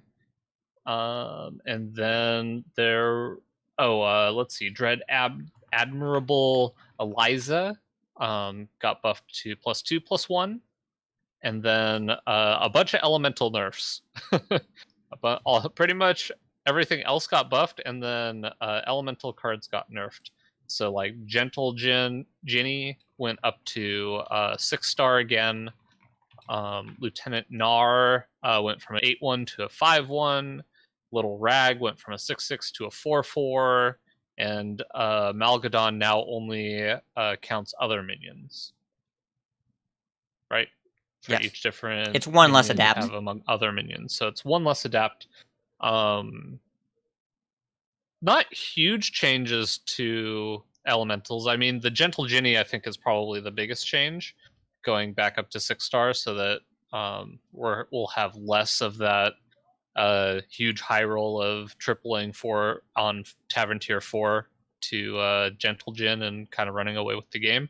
I don't know how much this will actually change kind of the change the meta of BGs, but having elementals not be guaranteed and a few little tweaks here will definitely change up at least a few things. I think they still have a ways to go with like pirates and such, but that'll be something we'll see eventually. Yeah, I mean, remember Oh yeah, I that. guess Yoho Ogre went down to a 2-star, but it's now a 2/5, so a little smaller, but also way more common. Remember that a week from today, 19.0 is coming out as well. These are probably the largest changes they could fit in without a new client update, because in 7 days we're getting a client download. And I imagine that they're not done messing with stuff, because they've been pretty clear about wanting to change up some tribal balance as well. And there's only one demon buff here. It's a good buff, but there's only one. And I imagine there's some opportunity to buff demons, and I'm not sure Rip Snarl and Eliza were the cards that you needed to buff to make pirates better. Like, if you really want to make pirates better, then you make Hogger smaller and you move it down to a 4-star, but that's playing with fire. That's probably too dangerous. Why do you always do this when I'm about to like try to make a point? What's your point? Okay. Well, South Sea Strong Arm. I think that's probably Yeah, that is a one good of change. the better buffs for pirates. I mean, going down a tavern tier is a pretty huge buff, especially from like 3 to 2 is huge, because you see so many more 2-star minions than you do 3-star minions. Yeah, I mean, I could absolutely see that. Like the Yoho into Strong Arm on tier 3 is actually kind of a huge deal, because we hit tier 3 on 7 gold. That means on 8 gold you could buy, sell, buy, and buff for 3. It's pretty good. Yeah, you could make And Iron Sensei too. Actually, Iron Sensei on tier 3 is going to be pretty big. Yeah, because you know what else is on tier 3? Is Deflecto. Oh, Yep. I thought you were going to say AFK. You can now AFK to double Iron Sensei. Ooh, that's pretty sweet. Iron Sensei used to be one of the best things to get with AFK when she came online. So that might be a thing. I'm curious to see where all this stuff lands. I don't know. It's so hard to tell when they change. What is this? 12. They changed 25 things? I think 25 things? Like between hero powers and minions? I have no idea what's going to happen. Like these seem like bigger adjustments that they're trying to make. And I think that these elemental nerfs aren't targeted at high MMR lobbies, because I don't think high MMR lobbies were all that elemental heavy. These seem more targeted at lower MMR lobbies, where people are entering and just getting sick of seeing elementals every game and then not playing anymore. I get the feeling that this is just to make them a little bit harder to succeed with, so that they aren't quite as prevalent.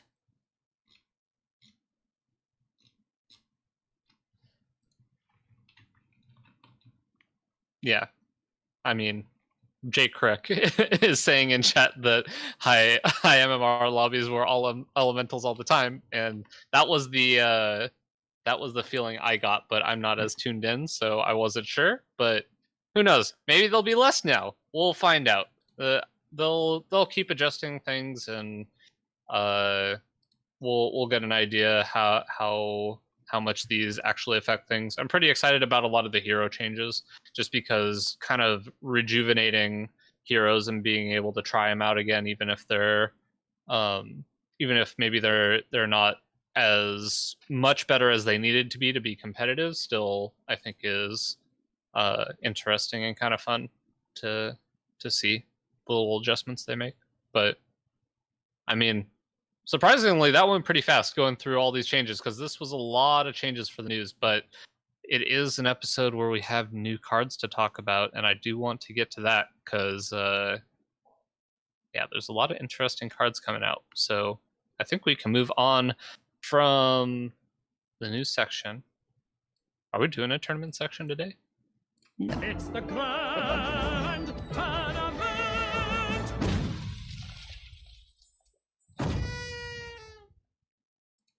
There weren't any. Oh, you're the most heavy metal. There it is.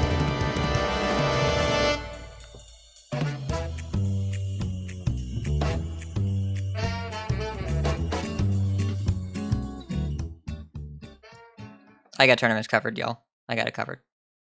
Yep, absolutely. Well, as Bot said, there's plenty of new card reveals to talk about. Several that I'm excited about. Mostly starting off with the Curator-like card, Ringmaster Whately. I was a big fan of Curator when that came out, and our new version here is Warrior only. Legendary minion, 5 mana, 3/5, Battlecry, draw a mech, dragon, and pirate. I think we've seen that targeted draw can be quite powerful in the past, and this being only 5 mana means that maybe it sees its way into not just sort of more controlling style decks. I actually was looking, and one of the mechs in Warrior is the Sky Barge, which is pirate oriented. So I'm wondering if maybe there will be some weird kind of pirate warrior build where you've got like a high density of pirates. Mech or you have Sky Barge as your mechs, and then you throw in some kind of dragon. If we can get a more aggressive dragon right now, the only one I can think of would really be the Rush Dragon. But you might have a sort of aggressive, bordering on mid-rangey style pirate warrior. I think that could be an interesting take on these cards. And Hat wanted to include with Ringmaster Whately the Ringmaster's Baton. After your hero attacks, give a mech, dragon, and pirate in your hand. +1/+1. And I was low on this initially, but Hat was starting to convince me. Care to share the argument you shared with me? If you hit with this on turn 2 when you play it, and then you hit the next turn, and then you play a minion that gets +2/+2, that is good. That is the argument. It's instead of the card draw for Hand of Adal, you get 2 swings, and if you hit a second thing, it is local bananas. Because then on turn 4, you hit a third time, then you play something got +3/+3, and again, that's assuming that you don't hit a third thing in your hand, which then also would have gotten +3/+3. So, I don't know, it seems like a really crazy amount of stats. So, it's hard to say that in a deck built around this, you wouldn't want this effect on turn 2 every time. If you hit it, it feels Kalasethi a little bit. But, again, we're depending on hitting it on turn 2. But even if you draw this when you have 2 or 3 hits in hand, you just play it for 2 mana, hit once, and then buff your thing. I mean, we're already playing Risky Skipper in a lot of decks. The question is what are the other cards, right? It's not. I think that if we're able to include a mech, a dragon, and a pirate in our deck, I think I don't know that it's really a question that this card is good. The question is what is the mech and dragon that we're adding to make this good? Like, if the answer is we don't have great ones, but we're adding them in to make this card good, I don't think this card is good. I think if you're playing a deck because if you're able to play a deck that would play those cards without this card, then this card becomes really, really good. And maybe the reason you play those cards is because this is a card, but honestly, like, you need good enough cards to want to play it. So, like, I mean, the dragon, I'm just looking at the list, so, like, obviously buffing a Scion of Ruin would be pretty good with this, but you'd have to be able to invoke in the deck. And so then we're playing Risky Skipper and Scion of Ruin, and it's starting to get questionable. And then where do you go from there? Where's the mech? What's the what are we looking at? Like, I'm looking, there's not a lot of great options in specifically warrior. Maybe there's a good neutral mech that we can play. I don't know. What ideas do you have of the things we're filling these slots? Obviously, you don't always have to hit those, but you have to have enough in your deck that when you're playing this card and attacking with it, that you're reliably hitting stuff, right? So I think this set is starting to appear as though it has a slight mech sub-theme. They do that every once in a while, and I think they're leaning into sort of the fair attractions side of things, and from that we are getting mechs back in some capacity. So I trust there will be some that come out of this set, but like I said a bit earlier, what jumps out to me is you could just do this as something in your pirate warrior, and you're fine with buffing just pirates for sure. Sky Barge is a mech. That being the 3 mana 2/5. Whenever you play a pirate, deal 2 damage to a random enemy. So Hat was mentioning, you buff something in your hand twice that you play on 3. So you play the baton. 4/7? That's an injured Blade Master. That is a very large Sky Barge. I think that is a not unrealistic direction that you could take this sort of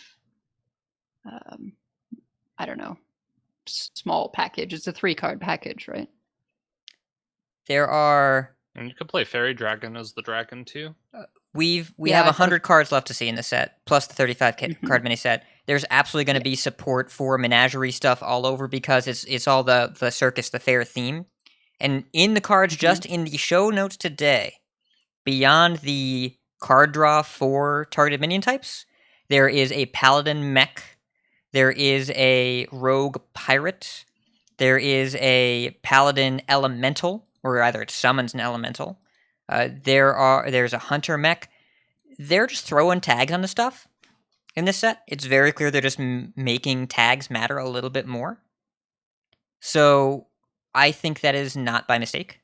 And I would not be surprised if these 3 particular minion types are notable in Warrior. Because what's Boom Squad do? Is that a lackey mech or dragon? The 1 mana spell, you discover a lackey mech or dragon? Yeah, it is. They might have low-key been pushing this for a while. Of mechs, dragons, and pirates kind of being the warrior thing. I don't know. Yeah, it's little. I mean, Paladin also has had a weird number of. They have like mixes Murlocs and dragons, right? Like, right, and yeah, they have it's still a Murloc Murloc-y dragons class with Angling Rod, which is low-key kind of good. It seems like there's a lot of incidental tribal generation that maybe isn't incidental, that maybe is intentional. I don't know if there's going to be the support for this, but I do know that if you hit 2 things with this twice, this weapon is really, really strong. Because it's early board control against small things, if you need that. Maybe that won't be relevant, maybe it will, I don't know. But also, it could theoretically be +4/+4 by turn 3. Something to think about. Like, just hitting twice and playing a 4/7 Sky Barge, I'm willing to explore that further. I'm not willing to say it's guaranteed good. I'm not willing to write it off either. I think there's something to explore there. And I think on the subject of Paladin as sort of a menagerie type class, there's so many cool interactions with things. We've got Carousel Griffin, the Paladin common mech minion, 5 mana 5/5 Divine Shield. If it's corrupted, it gets +3/+3 in taunt. That is a 5 mana 8/8 Divine Shield taunt. Very excited to see mid-range Paladin come back in a big way. And something of note, once you corrupt a card and you play it, what's recognized as having been played is the corrupted version. So I'm pretty sure that if this dies, it both is in the pool for the old god that gives you back your corrupted cards. So you would have that 5 mana 8/8 Divine Shield taunt. And as a mech, it would be in the pool of N'Zoth. And I believe it would come back in its corrupted form. Because that's how it died. The corrupted version is a completely different card. So if you cast the corrupted card, then that is the thing that you played and that is the thing that died.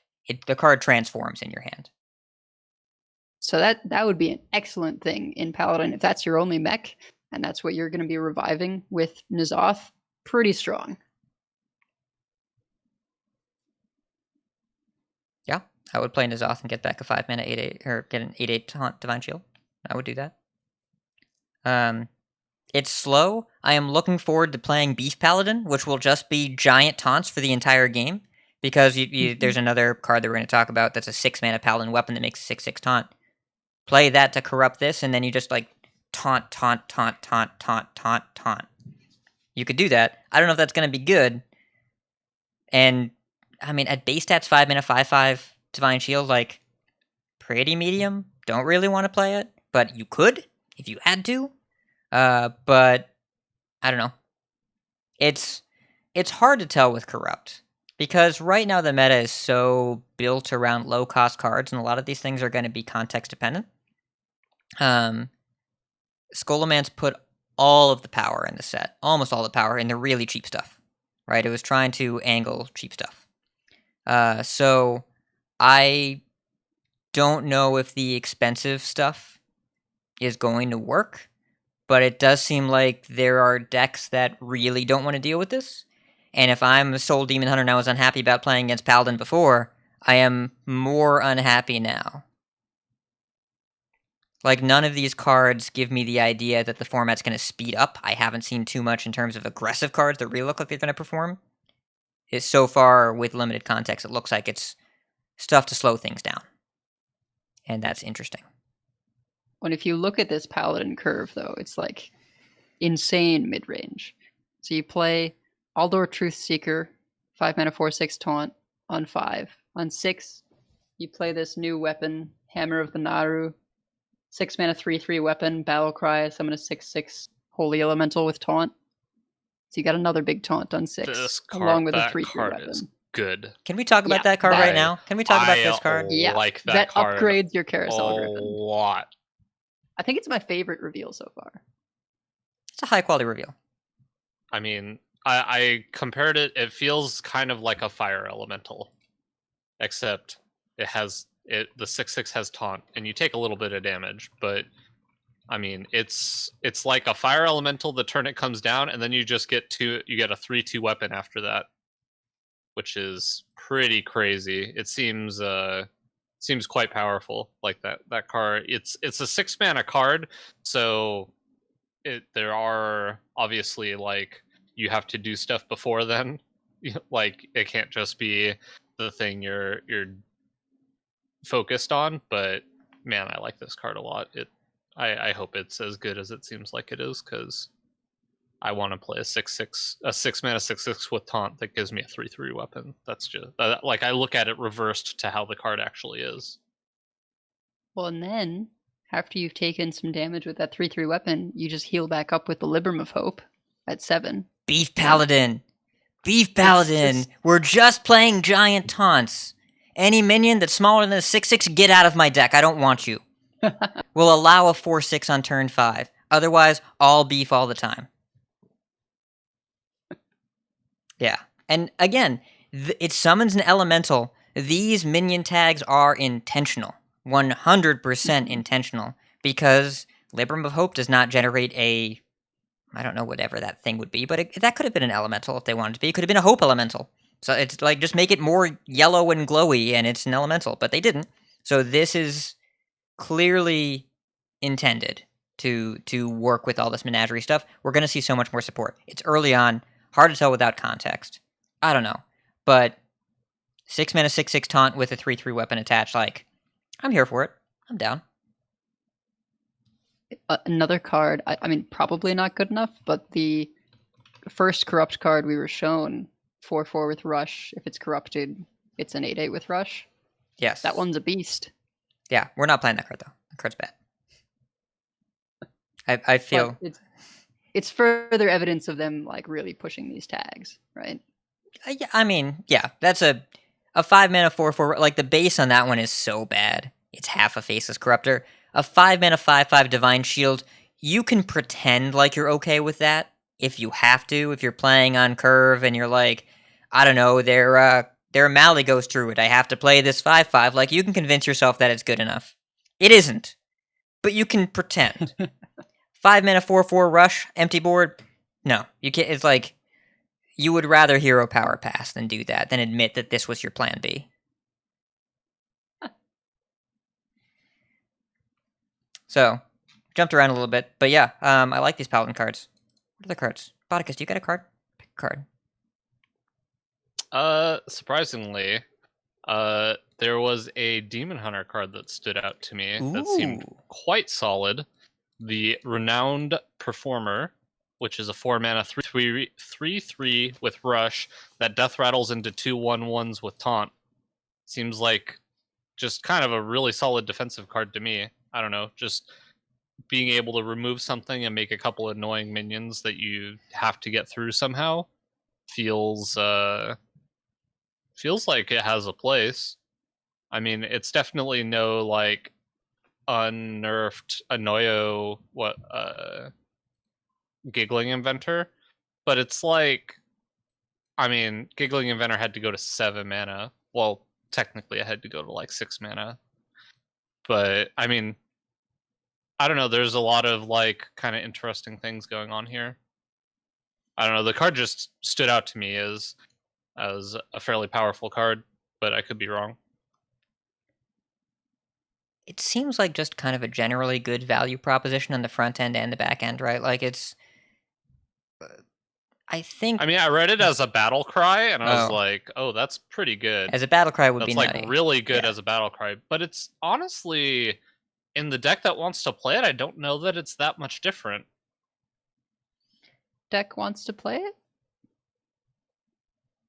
I don't know, a deck That's that's the trying issue I feel to with this card. stay alive, and I just feel like like- the Soul Control Demon Hunter list is pretty tight, and I don't think this is pushing aggro Demon Hunter, and I feel like Soul No, Control this is the mid range. This is in a deck that doesn't want to play Marrow Slicer. This is in a deck that wants to do something else. Right. Yeah. So I don't know if we have that yet. And I just had a thought that I realized was stupid because the start of the sentence was, all right, on turn 3 you stick a Wrathscale Naga. That was the start of the sentence. And then I'm like, oh, and then you ride your unicorn over your rainbow because this is never going to happen. Just, all right. There's a reason they didn't make Wrathscale Naga a 3/2, and that is because there's so much nonsense you could do with Wild Pyromancer if that just had 1 extra health. Yeah. It was a stupid thought, and I caught myself but shared it with everybody else. But it's not quite Flanking Strike. It's not quite Restless Mummy. I think it probably compares unfavorably to both of those. But if you need to kill something and then make it annoying for your opponent to hit you in the face, this does that. I don't know what the role is going to be, but Bodicus, your reaction to this is a similar reaction I had to Fishy Flyer. Because it's just a decent value proposition that keeps you from dying.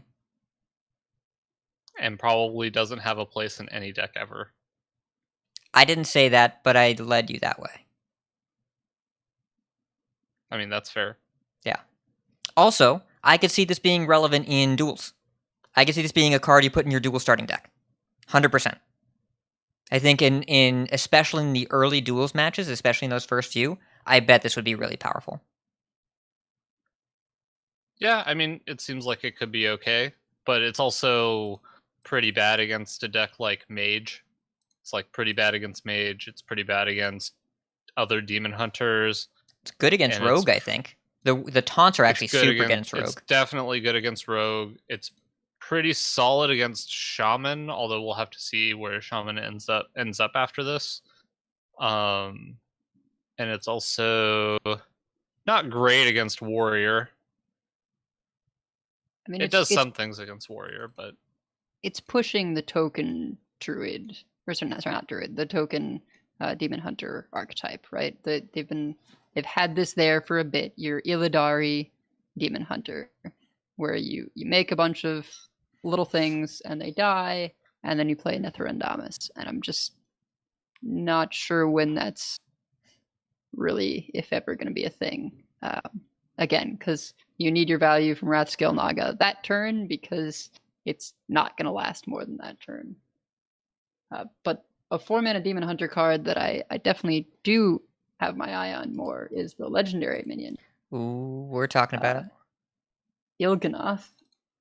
Demon Hunter legendary, 4-mana 2/6 lifesteal. Your lifesteal damages the enemy hero instead of healing you.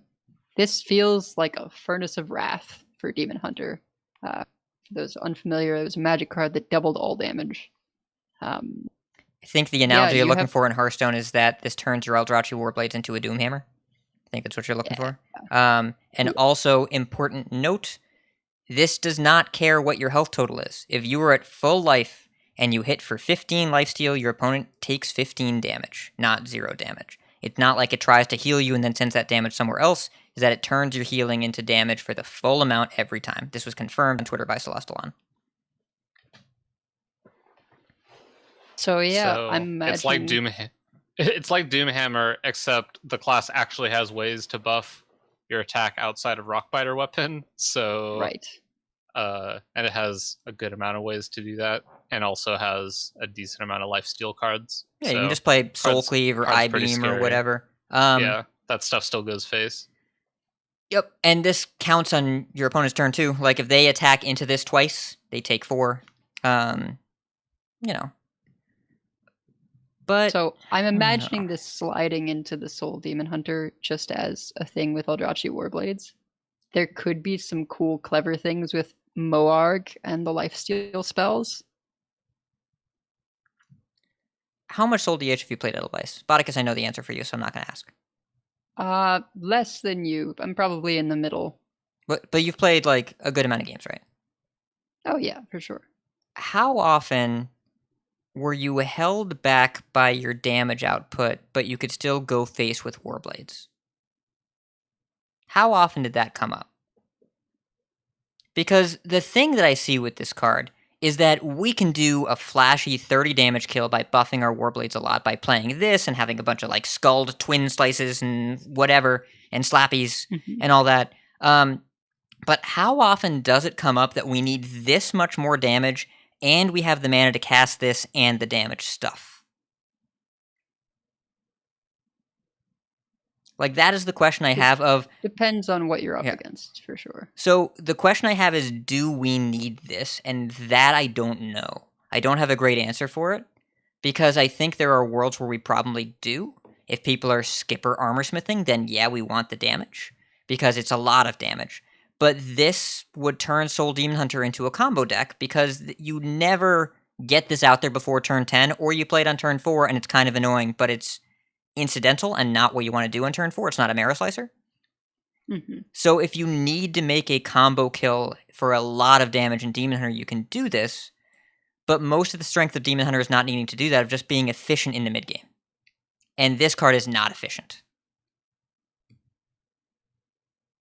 Well, I don't know. I mean, you did mention how a lot of times if it's going to be killed with minions, they're going to take some damage doing that.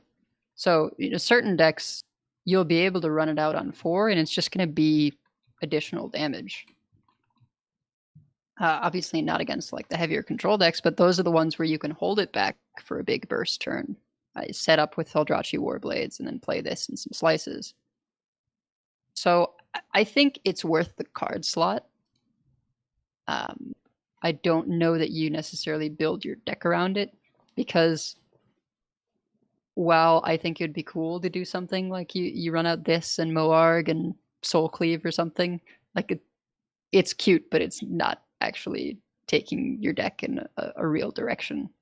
But I feel like as a single card that you just throw into Soul Demon Hunter, I think it's worth the slot. Could be. I could see it. I'm not sure yet. I feel weird saying this out loud, but I bet that it is less relevant at that goal than Pen Flinger, which is kind of a crazy sentence to say, but I bet you get more incidental damage in a flexible, convenient way that helps you survive or go face with Flinger over this 4-drop. And if you play this, keep in mind, your healing's turned off. If you don't get to heal anymore, that's also not nothing.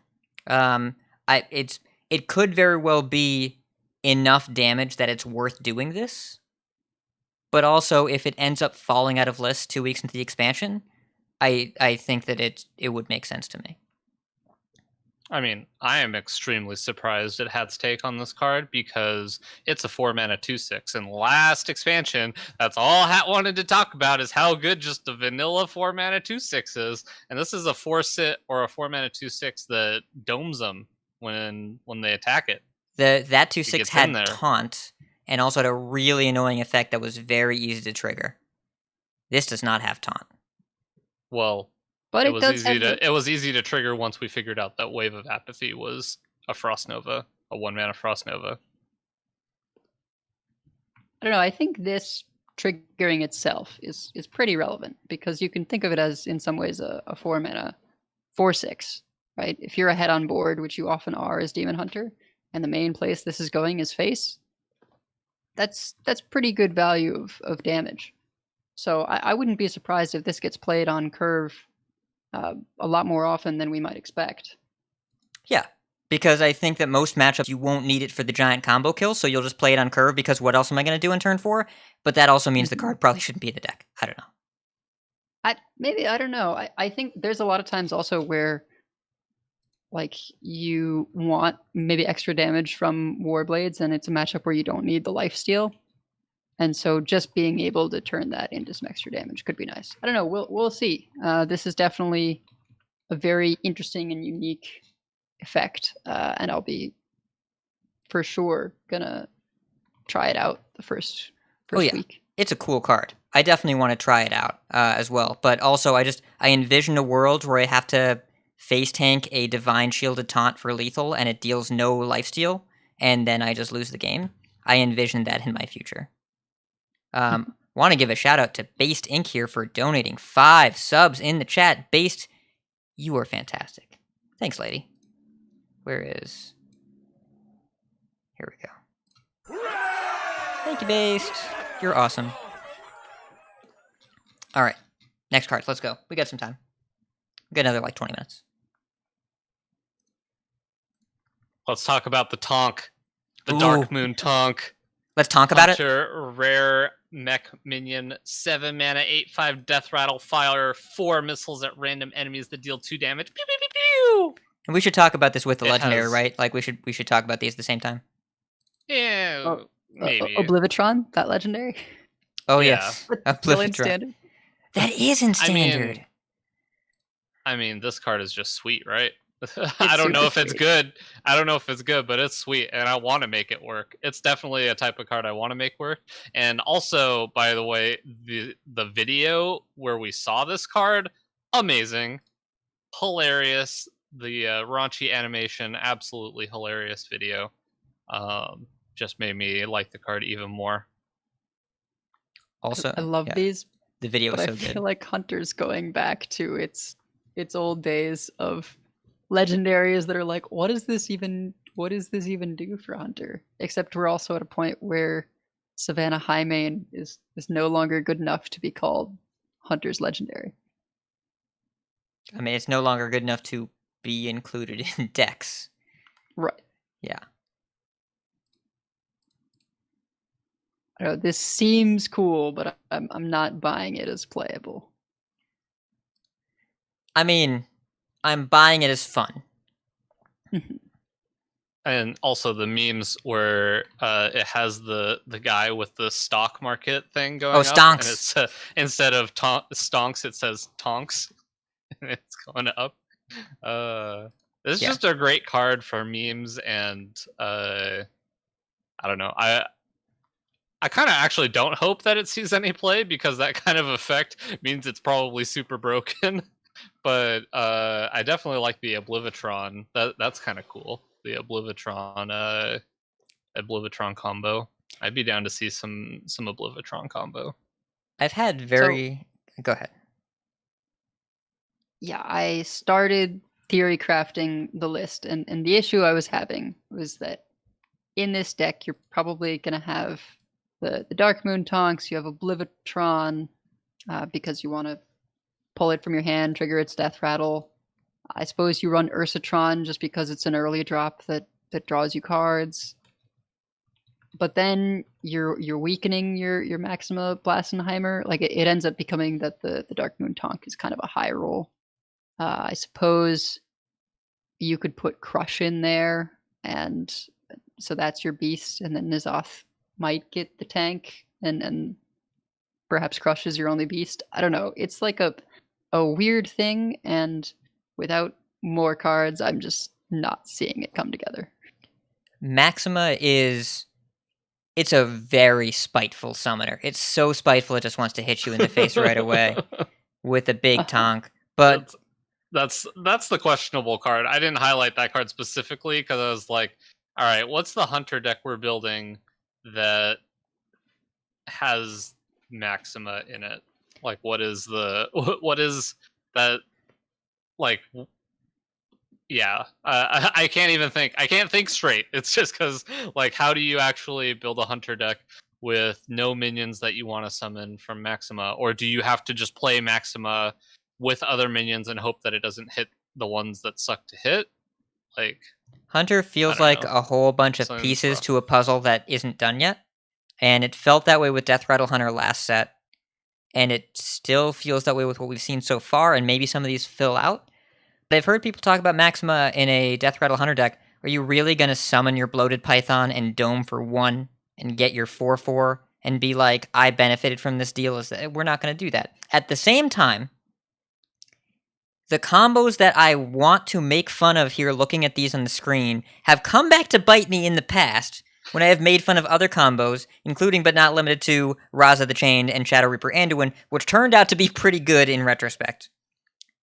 I don't think this is on par with that, I should clarify. This is not a Raza Anduin. Few things are. Few things are. I don't see a Spell Hunter deck that can afford to exclusively have Maxima and stuff that Maxima is good at tutoring. Darkmoon Tonk is a 7 mana 5 health minion. That's probably not where you want to be right now. But you could generate a lot of damage with this. I don't know. I don't see it right it's now. one of those cards that when it happens to you, it's gonna feel pretty bad because that's a lot of damage going face that you can't do a whole heck of a lot about.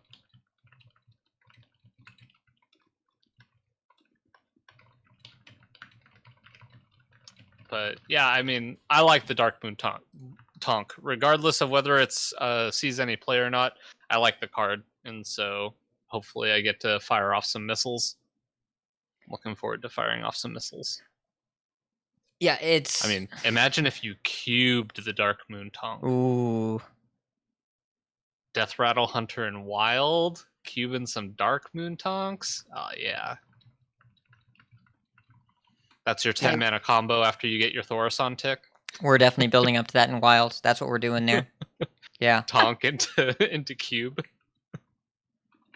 So, all right. We have minutes for a few cards. There's a card I want to talk about here. Talk about a Warlock card. New class, who dis, I know. I want to talk about Revenant Rascal. This is a 3 mana, 3/3 Warlock Epic. It is not a demon. I know that you usually don't say this card is not a demon. This card looks demonic. It's purple and evil and all. It's a manifestation of the old god's corruption, which is not demonic inherently. It's not a demon. Just trust me. 3 mana, 3/3. Battlecry. Destroy a mana crystal for both players. This is the kind of disruption that feels like it's capable of keeping an opponent off balance at a very good time in the game. I had played some games earlier this expansion with Mana Burn in Aggro Demon Hunter. It was very good against mages. But Mana Burn is a card that doesn't do anything if you just top deck it, and you have to have threats to pair with it, and it's kind of awkward.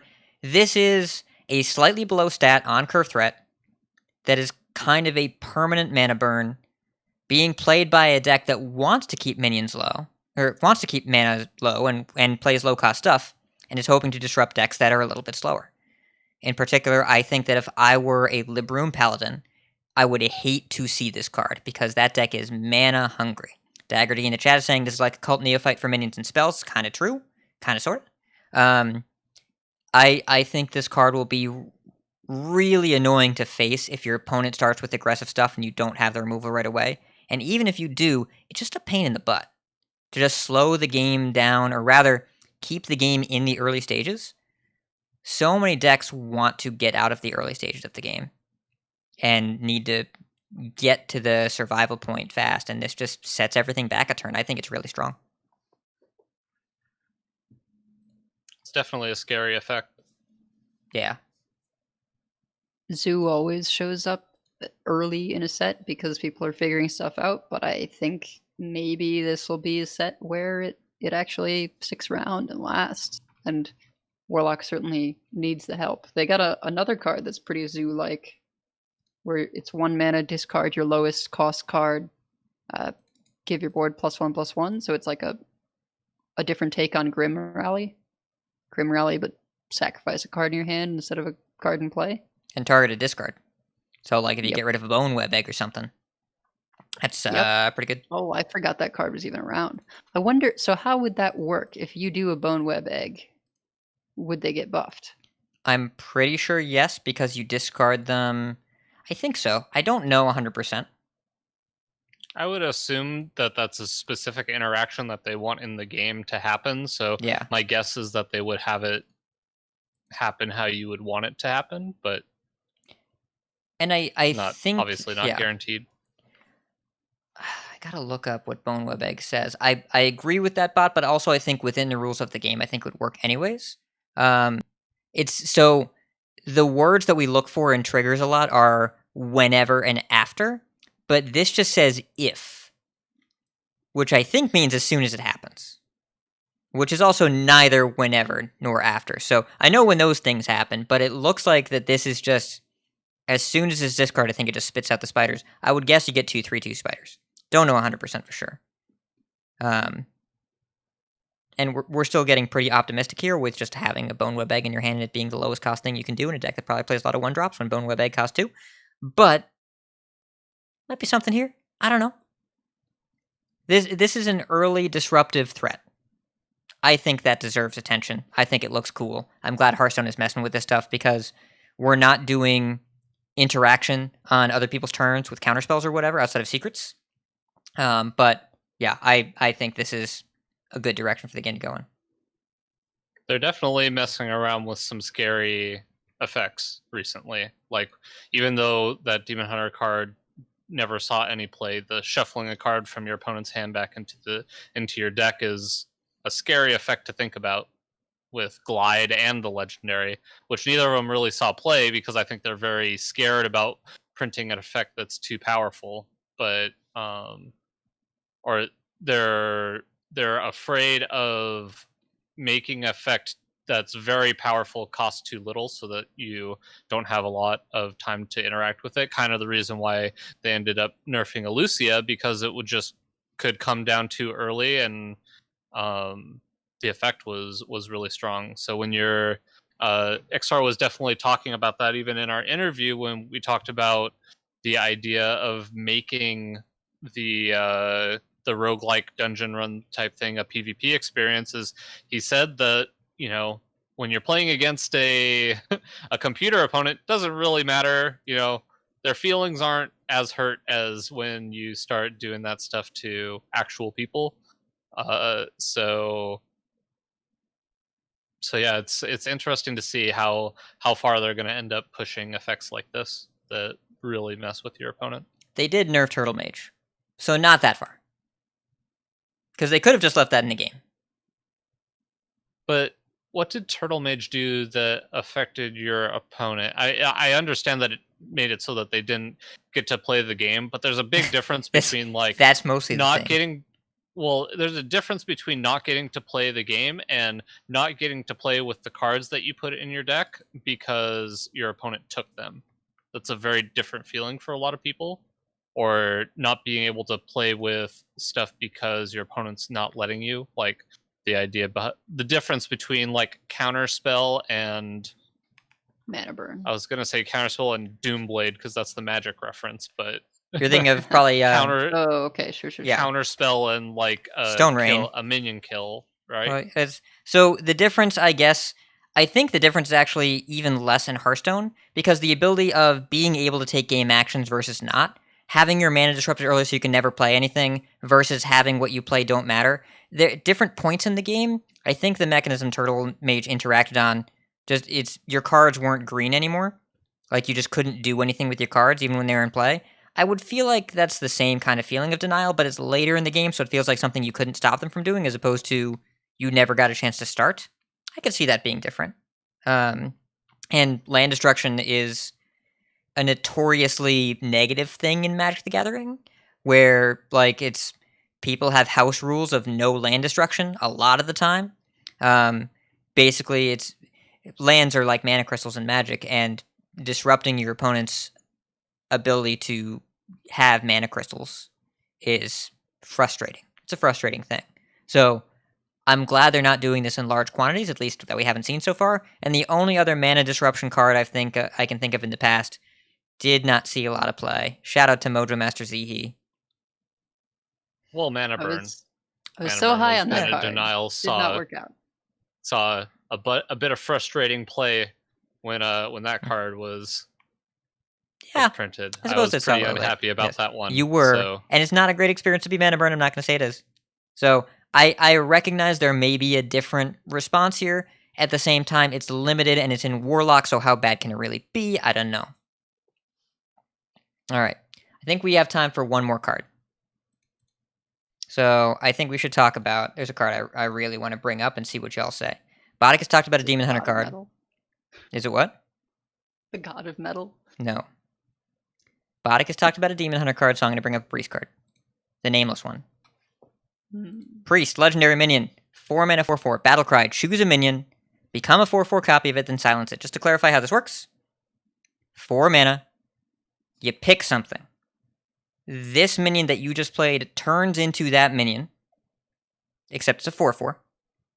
And then the minion that you chose originally gets silenced.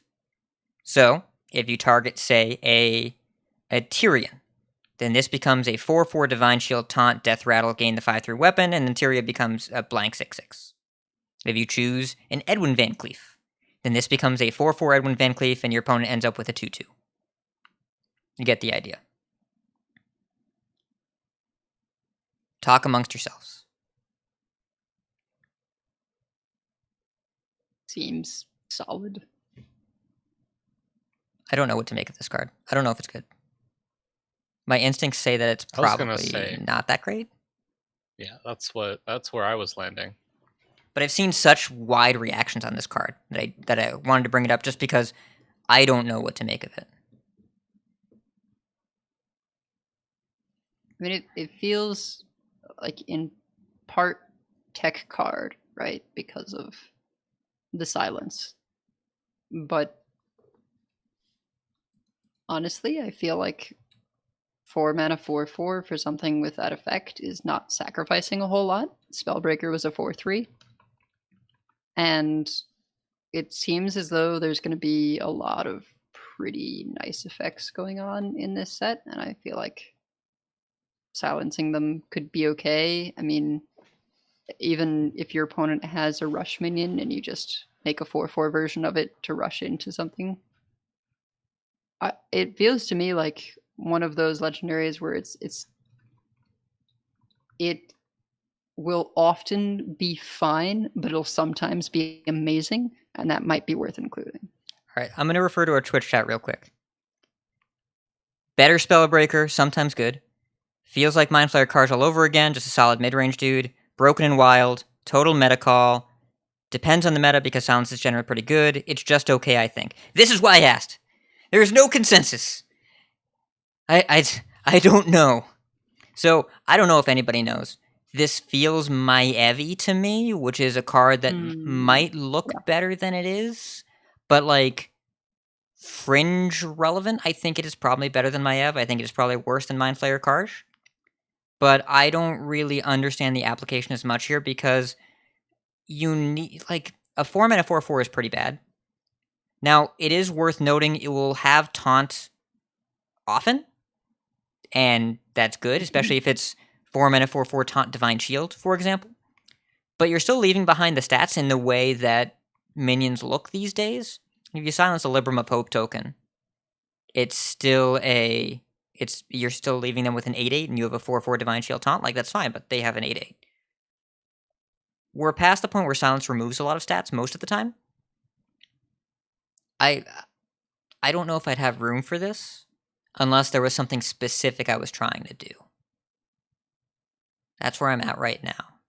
But I'm Yeah, willing it's to one of grow. those things where, like, I guess the dream and standard right now would be to have this against Libram Paladin and then silence their Librams and take them. But That's pretty good. honestly, you That's don't. pretty Honestly, good. you don't really. Well, you like don't really want their Librams because they suck for you and they fill up your hand. And also, most of the time, you would rather just steal their minions with like Wave of Apathy. So, like, I don't know that this really finds a space in there. I don't know. It's definitely an interesting thing, but I'm leaning towards not gonna find a spot. People are talking about how this card is good in silence meta, and I feel like almost nearly every set people say this is going to be a silence meta, and almost none of those metas are. Basically, almost never. So like the only times I can remember it being a quote unquote silence meta was when Keleseth was like the best thing you could be doing, and you just wanted a 4-mana 4/3 that had upside in your deck. So everybody played 2 Spellbreakers in their Keleseth rogue decks because you just wanted to fill out your whole deck with minions so that it got buffed. But other than that, like there hasn't been a whole ton of, in my experience, metas where silence was relevant that you wanted to have it in your deck, because most of the decks that cared about having their minions silenced killed you in one turn with Divine Spirit Inner Fire, and silence isn't super good against specifically that. I wonder if it might see a place in some kind of new priest deck, or maybe sort of older priest deck. I don't know, sort of the psych split kind of priest. Because you ran the dormant rush card in that. And an interesting interaction with this is something still has rush even after that turn where it has rushed. So if you have something in play that has the rush tag, even though it's no longer the relevant turn, and you copy it with this, it will have that rush. Yeah, it How keeps many all rush the minions enchantments. stick around for a turn? How often are rush minions not used for trading off the things? The 3/5 stuck around a decent amount, and particularly in priest because you can heal it afterwards. Right. Yeah, that makes sense. Silencing your own minions, not too bad. Yeah. It's I mean, it's more the copy effects. I don't know. It's a weird card, and I think it's one of those where it's going to have all of these small interactions that we sort of discover over time. But yeah, as Hat said, maybe this is the Maiev of the set. Maybe this is a thing that people are like, oh, you just put this in every priest deck, and actually, maybe it's more specific than we realize. the silence that's seeing play in standard now is consume magic because it's 1 mana let me hit their face. Priest doesn't need to do that. And draw a card. And sometimes, yeah, draw a card. And Priest has really good removal and yoink options right now. See, this is the thing about this meta. This meta is powerful. The things people can do are very, very powerful already.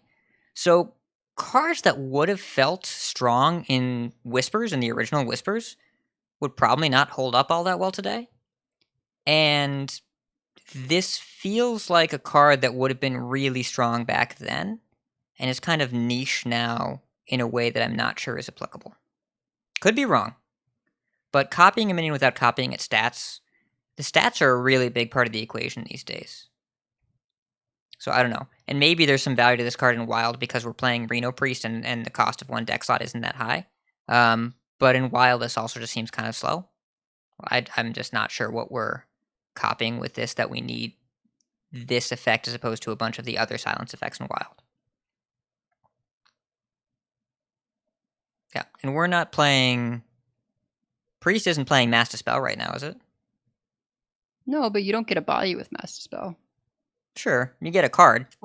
4 mana draw a card is pretty bad rate. We are playing Consume Magic and Demon Hunter. Just to hit face, though. We're not. It's not to control the board. It's just to hit face. We play that so we can get an 8/8 out of the way, so we can get them. Get them! Well, that's interesting. I saw that card as more of a nod to, like, Edwin's, but Edwin's and Questings, but I guess that matchup maybe doesn't need the help, really. I mean, I think that's relevant for sure. I think that this card is relevant in that matchup, but I just don't like. I feel like most Hearthstone cards need to have value in the majority of matchups. Like you need to have them in your deck for the majority of matchups. But I could definitely see like it definitely has applications. I don't know. I don't know that there aren't better options or different options that you would rather go to that have a wider array of applications. I could see this being like a card that gets used in priest lineups, like lineups that include priest in tournament decks. That could definitely be more of a thing when you have a more solid idea what you're going to face. But when you're just playing on ladder, I just don't know what this card is silencing that you don't want to include a different option for dealing with those cards. I think what confuses me is, so Spellbreaker was played a lot for silence, but not necessarily in priest. So Spellbreaker is no longer playable in standard, and now we get something with better stats than it, but priest specifically. So I guess the question is just, would a priest deck be playing Spellbreaker? I suppose the answer is probably not. The newer versions might. I could definitely see the newer versions Highlander playing would. that, but that Highlander was 100% would. that was the old priest. The new wave of apathy priest, I think, is significantly less likely to play a card like this.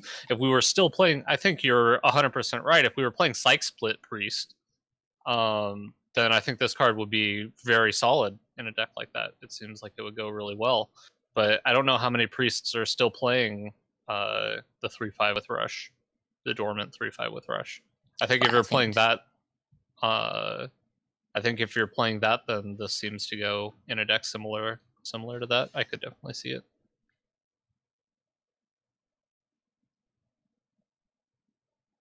This card is fascinating. We have 100 cards left in the set to see, and 35 in the mini set as well. I think my take on this is cautiously pessimistic. But I could see it show up. But cautiously pessimistic is where I'm at right now. But it's hard to say because the formats have shifted so dramatically over the course of expansion releases. But I can't remember this format being about big silences being relevant, even in Ashes. Yeah, I'm not sure. We're going to think about it more. And those are all the cards we're going to go over. Because co-hosts, I know we've only been recording for 90 minutes, but we also had a 40-minute interview ahead of that, so this is already going to be a large episode. We're going to call it there. Unless there's one you really want to talk about, Botkus. Really want to talk about? I mean, we didn't get to talk, like, we kind of talked a little bit about cards yesterday when we recorded the bonus episode. I'm just interested on your thoughts on Ring Toss. Okay. It doesn't have to be a super long thing. We can do it. Let's go. I mean, Ring Toss, 4 mana, discover a secret, cast it, corrupt, discover 2 instead. I mean, we were playing the crap out of the 2/2, right? The 2/2 that discovered a secret. I wouldn't say playing the crap out of it, but we did play it. And in a deck that wants to play a card like this, a card like this seems much more likely to be able to corrupt it, and playing this corrupted seems quite powerful. Two secrets for 4 mana in Mage that you get to discover each of them. I don't know, that seemed quite strong to me, but we didn't highlight it, so obviously you two probably don't think it's super high up there. Maybe it's just not what Mage is doing right now, so you wouldn't play something like this. It would I feel like this would definitely go into Highlander Mage. I mean, Highlander Mage already plays expensive cards, and well, Highlander Mage doesn't really exist right now. That's fair. Like, so the question is, what is your 5? Like, what is the spell that's corrupting this? Because I think the base version's pretty bad. Well, I don't know that I don't know that you need a 5 for this. I don't know that you're trying. This doesn't seem like a card you're trying to play on curve necessarily. It seems like a card you could play on curve and be fairly unhappy to do so, but not egregious. As I said, we were playing the 4 mana 2/2, but I mean, you got a lot of 6s and. Well, we got Blizzard, we got 10s. Power of Creation, we got Rolling Fireball. Reno. Reno.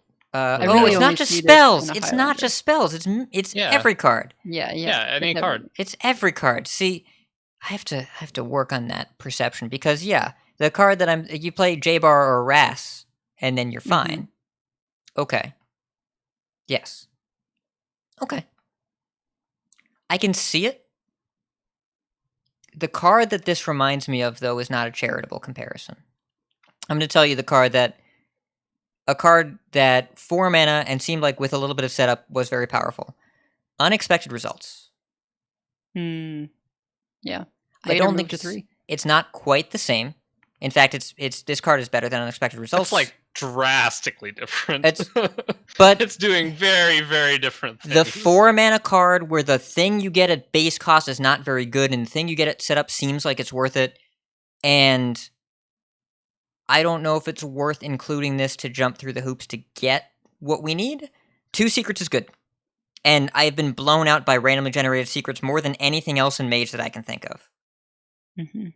So there's some value there. It also depends if they print secrets in Mage, this set actually. That's actually hugely important. Because if they print some bad secrets, then this gets worse.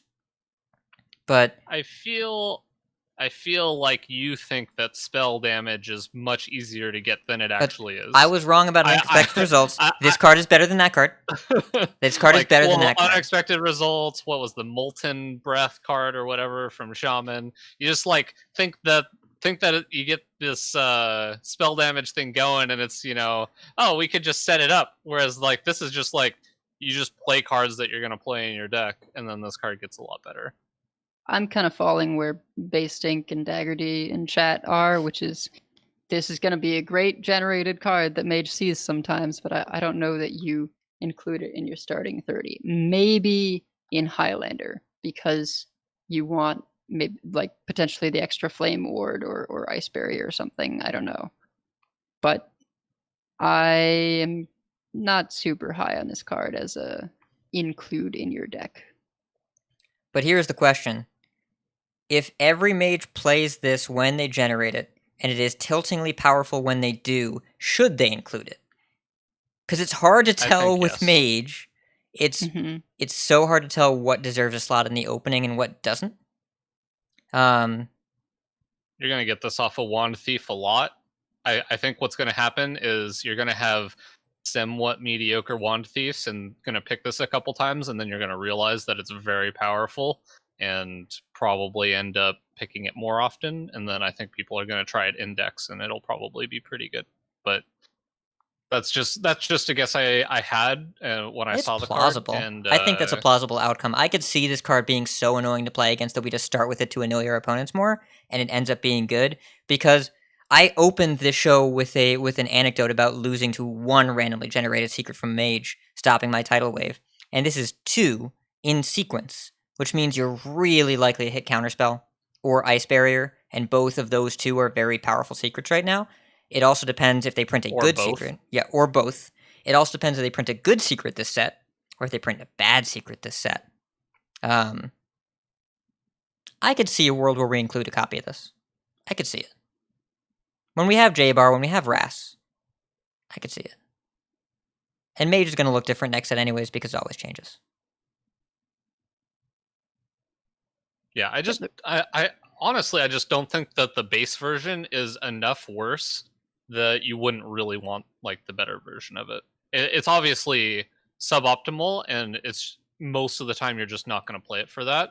But this definitely feels like a card where you set up the corrupted version, whereas the other cards are like, a lot of the other corrupt cards I see are like, you can kind of play the base version, or you can work for it a little harder and play the corrupted version, and you'd like to play the corrupted version, but it's not necessary, whereas this one's more like, you really want to play the corrupted version, and the timing with which you get to play it is probably more beneficial than the other ones, which you just kind of want to play as soon as possible.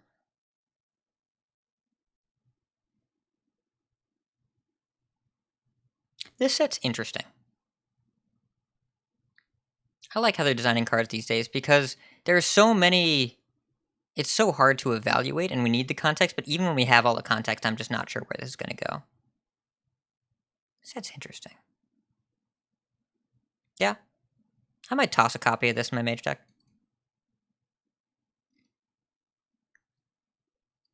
Man, I would say you're on fire, but that would sound like a compliment and very unlike me.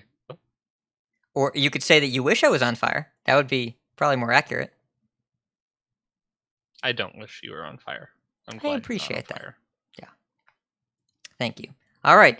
We have many folks we'd like to thank. Check out our thanks section on the website at concede.com. You can find our contact info, our show notes, and our patron information. You can support our show at patreon.com/coinconcede. Join us every week live by following us on Twitch at twitch.coinconcede.com. Join our community chats in our Discord at discord.coinconcede.com. Write into our email at coinconcede@gmail.com. Follow us on Twitter at coinconcede. Like, share, and follow us on facebook.com/coinconcede. So like some CC swag, head over to our shop at shop.coinconcede.com. Big thanks to our producers, Number Theory, Itinerant Wizard, Tony S, Doshi K, Karhu, Pug Ugly, and Proby1. Special shoutouts. Basting, thank you so much for those Twitch subs.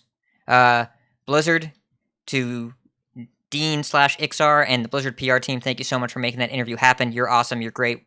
We love you. We love the game. Thank you so much. And Anonymous Benefactor for getting our giveaway going. Thank you for allowing us to help you spread happiness. And we're glad to be a part of it. All right. Coin Concedes. Bodikus.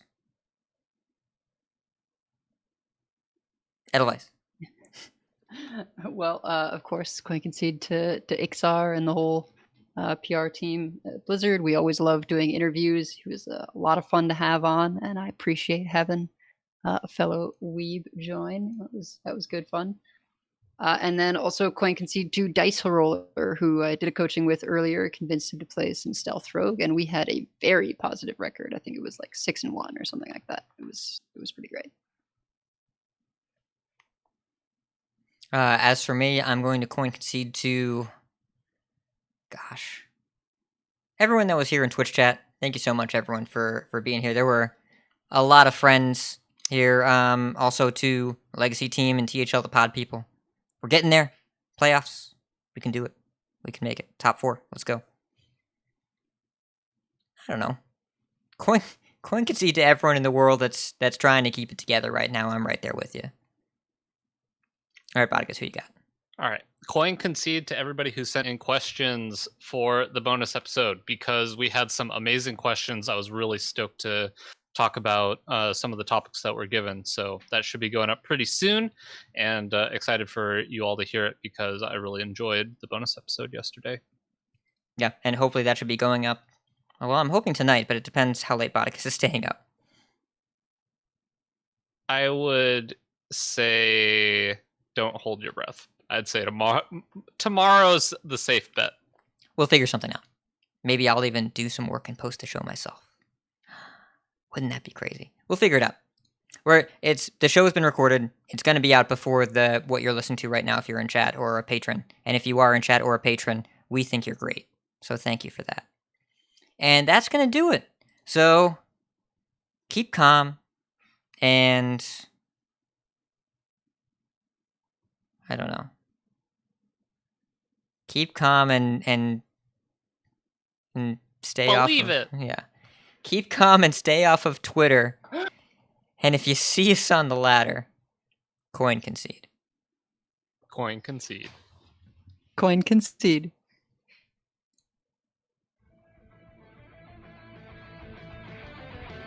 Oh, is this the old one? Did I play the old one?